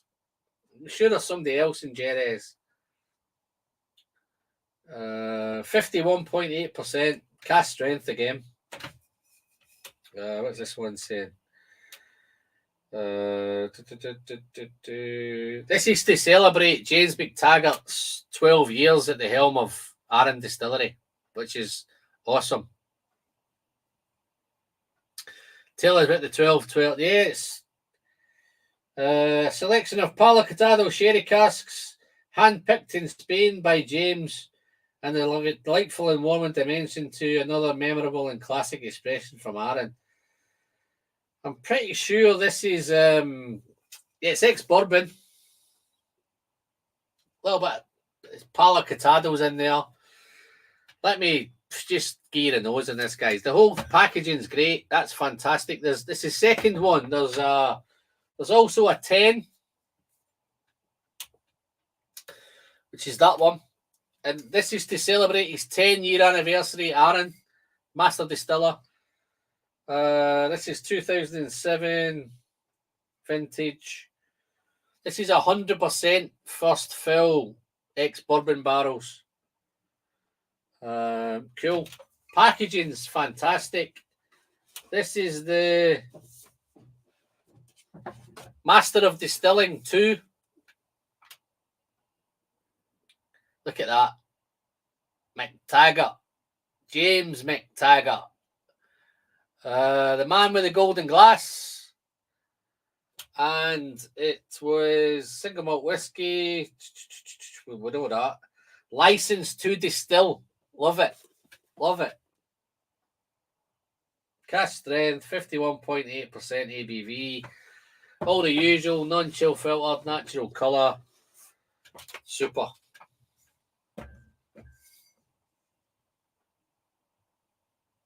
I've just poured the Palo Cortado Arran, man. Look, here, look.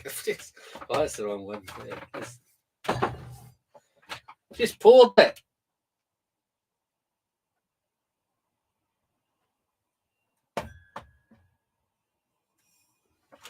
Yeah, Gabe, I think Mark's coming back. I think he heard Palo Cortado and I think he's on his way back. But no worries, buddy. If you need to get off to bed, mate, that's great. Thank you very much for popping. I know you've been around for a while. Got to bed, get up earlier tomorrow. Good night. Yeah, I've got a few days off, mate. So I'm not going to do any. I've got another room to wallpaper, but I'm not going to do it tomorrow. I'm going to leave it now until Tuesday and Wednesday, maybe. Do it then. Oh, this is just so nice, man.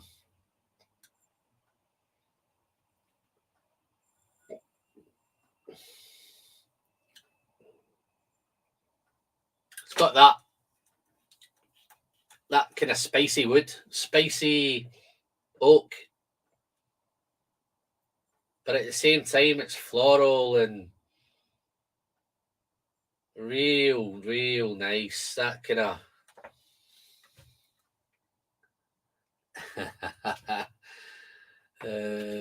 was it my sample of the Arran Palo Cortado that made you open your bottle? Listen, as soon as I tasted that sample, mate, I don't even think I'd finished it and opened this one up.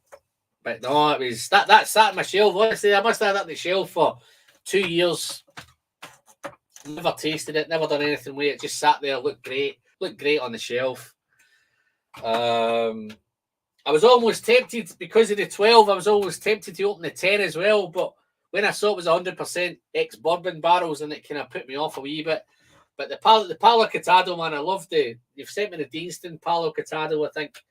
I don't know. Did you send me this one? This Arran Palo? Not too sure if you sent me this one, but I know you've sent me a couple of Palo Cortados. I think there's a Deanston, definitely a Deanston one in there. But as soon as I got that Palo Cortado, I kind of thought, well, let's check this out and see what's going on, man.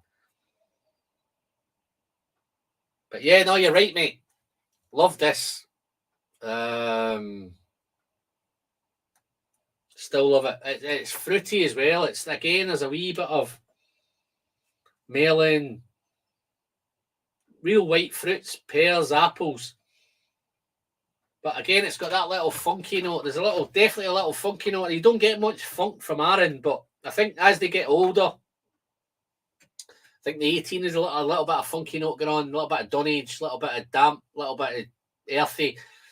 Molasses said a wee bit more engine oil. This has not got the engine oil. This is just purely. It still has a nice earthy, funky, real nice, interesting nose. But for me, it comes alive when I taste it. So you know where it's gone, folks. It's heading straight down the hatch. Just in time. I think I've got 7 minutes to finish this off. I'm going to try and round it up over 3 hours, man. Yeah, there we go. Yeah, I sent you the Deanston Arran Palo Cortado. Yeah.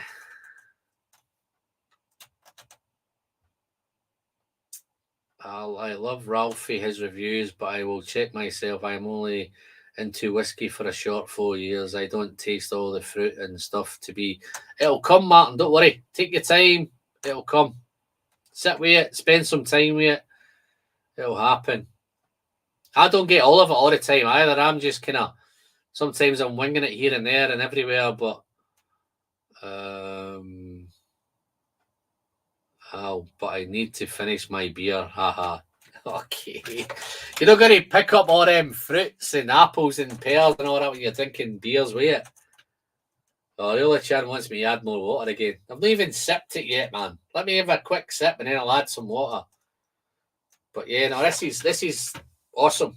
I don't know if you can pick these up still. I think this was, where are we? 2006, 12, 2008. It may be an auction job for this one, guys, but if you can, listen, they're still cheap at auction. I've had a look. I actually contemplated picking up another couple. 50, 60 quid at auction. So in the realms of kind of 12-year-old whiskey. It's not going to break the bank, and I know how nice it is. So yeah, I'd probably pick up a couple more. Add more. I've not added any yet. Nice, such a nice nose. But let's have a sip.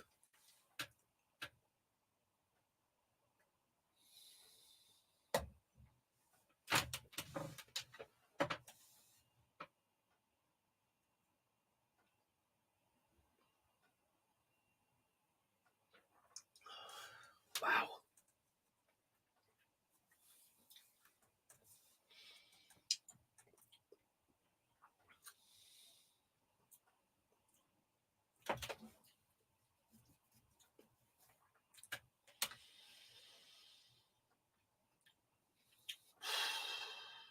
Now I know why that's my favourite 12.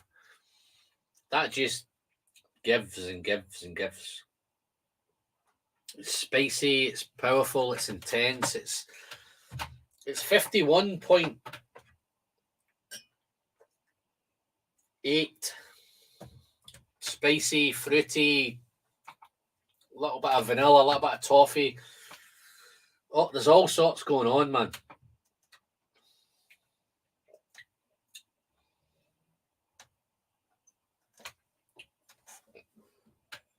White fruit.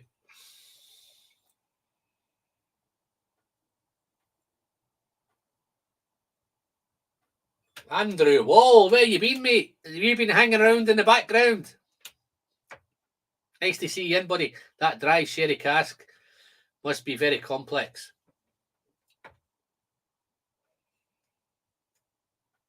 There's so much. You're right. There's so much going on, man. It's just gives and gives and gives. I know I could sit with this for the next. I've only got 5 or 6 minutes, but I could sit here for the next half hour of this, and it would just change over time. After a beer, I take some sips of water before I glass my whiskey. Yeah. A little bit that typical notes that I get from Arran is that little bit of tropical note. There's a little bit of tropical in this as well, but it's a musty, earthy dunnage. A little bit of wet grass, a little bit of wet, maybe not as much as wet dog, but there's a little bit of that kind of note in there, which makes it more, it just grabs your attention. Rob and Leela, how you doing, folks? How you keeping? Let me see if I've hit the right one here. No, that's not the one I want. Rob and Leela's up here, aren't they? Between Arran 10 and Glenallachie 12, what's your thought? Oh, they're different. If I had the choice on your bar, I'd have both. I'd maybe start with the Arran 12. Sorry, Arran 12. I'd start with the Arran 10. Maybe build yourself into the Glenallachie 12 and maybe finish off with a Glenallachie 10 cask strength. That would probably be a nice night. Both great. Wee bit difference in the money. I think just cracked open the Lachette 10. Just happy to know is this whiskey. That's a peaty one. Lejig 10 for me gives the Arran 10 a run for its money any day of the week. I think it's super stuff. Price wise, I think the Shig's a little bit less at 38, 39 pounds. I think sometimes you can catch the Arran that the Ardbeg on offer at 38, 39, something like that. Arran's predominantly the Ardbeg's probably 40, 45. Shig's a little bit less. Tobermory are doing great stuff. I'm looking to pick up a wee bottle of Tobermory 12, I think. Everybody keeps telling me to grab a bottle of Tobermory 12, so that's the plan. But no, let's have another sip of this one.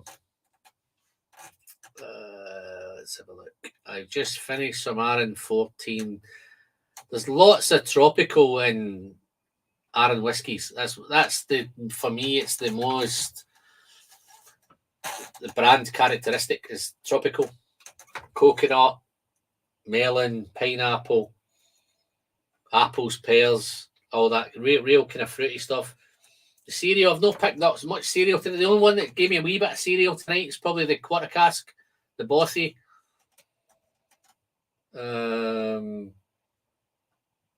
But wow.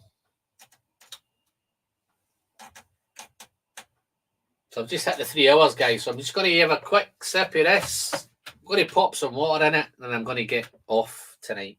So you've all got an early night. Thank you very much for dropping by. I'm going to take a wee Arran 18 up to bed with me. Watch a bit of telly in bed, maybe. Yeah, no, I think I've heard some good things about the Tobermory 12. So I'm going to maybe pick up a bottle of that next.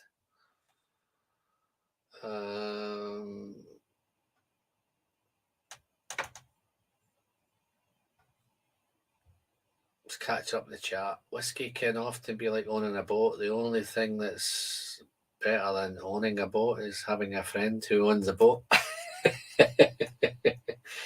How's them samples doing, Mike? Have you tried any of them yet? How have you got on with them? Have you tried any? I'm not expecting you to try them tonight, but I don't know if you've had a wee dabble here and there. And Smokehead. What's your thoughts on Smokehead? I'll be honest, I've never tried it. It's not excited me. It's not. I'm not a peat head, but I don't want to do a sherry Smokehead, but I'm presuming it's probably going to be something like this, like the Arran. Maybe one day. Martin asked me that. 4 hours, 4 more hours. No, Papa Q ain't happening, mate. I've got 10 minutes max left, I think. Otherwise, it just gets messy, guys. I end up making a fool of myself and getting pissed, and we don't want any of that. So, don't get me wrong. It doesn't mean I'm never going to do a 9-hour shot of it. I just make prepare better for a 9-hour shot if I'm going to do one. And that's what tended to happen before, guys. What I used to do is just do it when I felt like doing it.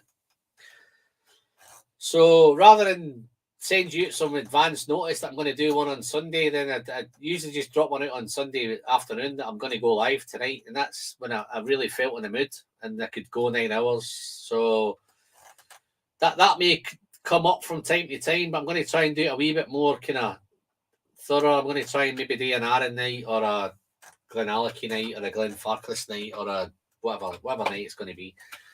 Glendronach or whatever. I seem to do. I quite like the ideas of doing a group of whiskies because I've got lots that I can do because I tend to find something I like and just dive into it and just buy into it and buy all of it. I tend to have a lot of mega different bottles. There is a few, to be fair, but I could do a Glengoyne night. I could do what else could I do? Glengoyne.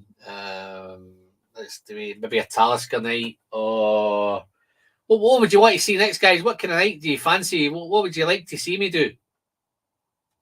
There's some distilleries that I can't. I could do an old Pulteney night. I could do what am I thinking? Independent bottler night. Could do an indie night. Independent bottlers. Can I do maybe a Glenfarclas? I could definitely do a Springbank. I think if I done Springbank, I've done a Springbank night. I haven't. I've just done a Campbelltown night, so I could do a Kilkerran night. I could do a I've done Glen Scotia. I could do Springbank. I could do Kilkerran. So there's loads and loads for the next, certainly to up to Christmas anyway. So then I might think of a different plan afterwards. Maybe mix a few things up. But guys, dive into the comments. I hope you've liked and subscribed and all that stuff. Don't forget to hit that super chat button, mate.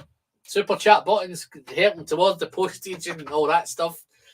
It helps me send out all the whiskies, man. I love sending out samples, but it's pricey and it's costly, guys. It costs a chunk of money to do it.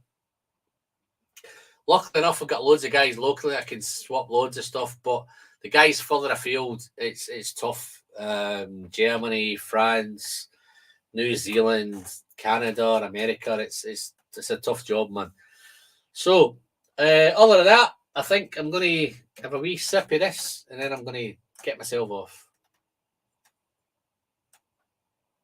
Have you tried the Deanston 12? Yeah, no, I've got the Deanston 12 is right behind me here. I've got a little bit left of the Deanston 12.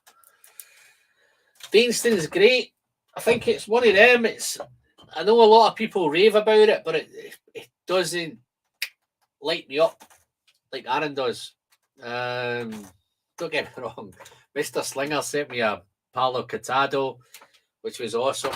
I think I done a Bordeaux 8-year-old, which I think was awesome as well. So there's some really, really nice stuff out there. He's not talking to me, man. Don't you get where are we? Don't you get, you bloody lightweight, one more dram, 10-hour session. Oh, listen, you've been lying in bed for fucking 4 hours, man. You've just turned up 20 minutes ago, and all you're interested about is iron root. Where's my iron root bottle? Where's my iron root bottle? You've not paid attention to any of the chat. You don't even know what whiskies I've drunk. So anyway, rant over. Great show, Alan. Our paths will cross in the Highlands one day. All the best, folks. Inverness, when I've just been up. I've not been up as far as Inverness. I think Mr. Slinger's in Elgin. We'll need to figure out something, man. We need to figure out something. Why don't you get yourself down to Glasgow, mate? Pick up some tickets for that whiskey festival in Glasgow. But no worries, Hamish. I think I've got your email, Hamish. I tell you what I'm going to do. Drop me an email. I'm going to pop a coins banner in here, right? Because it's the only thing I've got with my email address on it. So don't think I'm trying to push coins. If you want to buy some coins, then feel free. But let me let's see if I've got this banner. Yeah. Hamish, drop me an email. I don't know if I've got them. I might have your email, I think we've contacted at some point, but drop me your email here and maybe we can figure out something, because I might, in the new year, I might have a few days here and there where I can dive up. I want to go back up to space. I took the wife up last time, so I'm going to try and get a trip without the wife this time. So I need to try and figure that out. So drop me a email in there, buddy.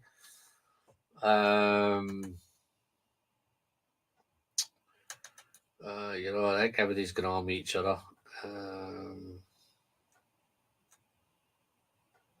Highland Park cast strength.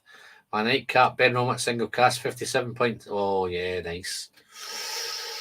Nice. Is that the batch 1, 2, 3, or 4? I've just done I think I've got a sherry one here.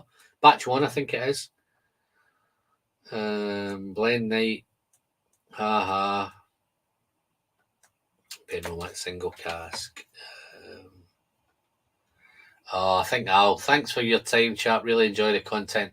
Al, thank you very much for your super chat, mate. Thank you very much for that, buddy. And to be honest, on your honour, I'm just going to have a quick sip of this Abeleur night. Oh, got a couple of Abeleurs. I don't think I've got enough to keep me going all night, and I might start on Abeleur and then move on to something else. Maybe make it what about a Speyside night? That better. So I could cover some Speysides, some Abeleurs, maybe some Macallan, maybe definitely some Glenallachie. Lots. Glenfiddich, Glenfarclas, Glenlivet, all that stuff. There's a lot. I could let's do maybe a Speyside night. That might be quite cool, to be fair. But thank you very much for that chat, my friend. I'll have a quick sip of this. Palo Catado. I think I've got the hiccups coming on.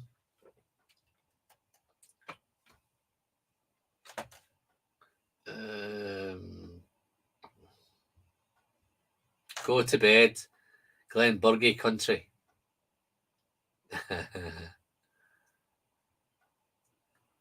Did you get the new Highland Park cast strength 21? Yeah, that's a lot better than it. I'm not a fan of, honestly, I'm not a fan of Highland Park. I've not engaged. Maybe it's me. Maybe it's just me. There's so much other good stuff out there. Yeah, no, super. Al, thank you very much for buying the coin, my friend. Just tell everybody else to buy one. Tell them how great it is, what a fantastic coin it is, how good it looks. Glenburgie, it's production still.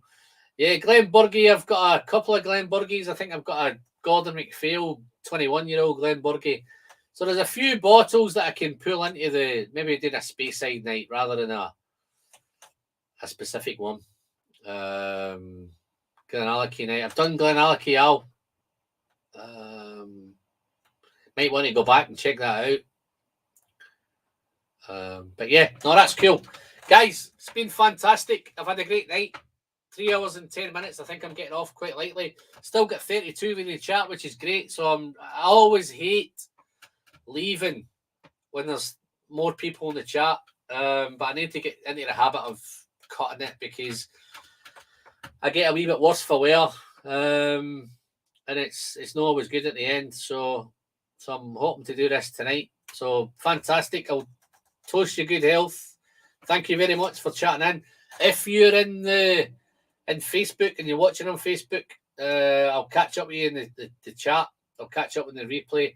If you've missed and you're caught up bits and bobs, then to be fair, catch me up in the replay, guys. And just a quick toast to Molasses. I know he's retiring in next week. So thank you very much for Molasses, and I'll toast a quick retirement dram to you, my friend. Glenburgie country, Elgin Glenburgie country. I think there's a popcorn on there, but I'm not getting involved. I've got a nice Glen Elgin as well. I've got a nice Glen Elgin 12, which is nice. That might not go down well, but there's a lot of guys liking Highland Park. But yeah, no, that's cool, guys. Fantastic. Molasses, happy retirement, mate. I might do another one in a couple of weeks. Maybe I forgot the timing. I might do one next week. But if I'm going to do one next week, but Glenburgie is at the bottom of my garden. Wow. So you must live near Slinger. He's up there, isn't he? Hi, right, Glenburgie. Oh no, it's Slinger that lives at Glenburgie. Yeah. Got that wrong. Good night. Good health. On that note, fantastic, Robin Leela. Cheers, guys. Thank you for popping in. Take care, guys. As always, pleasures in the sharing. I'll see you all very, very soon. Cheers now. Bye-bye. Cheers.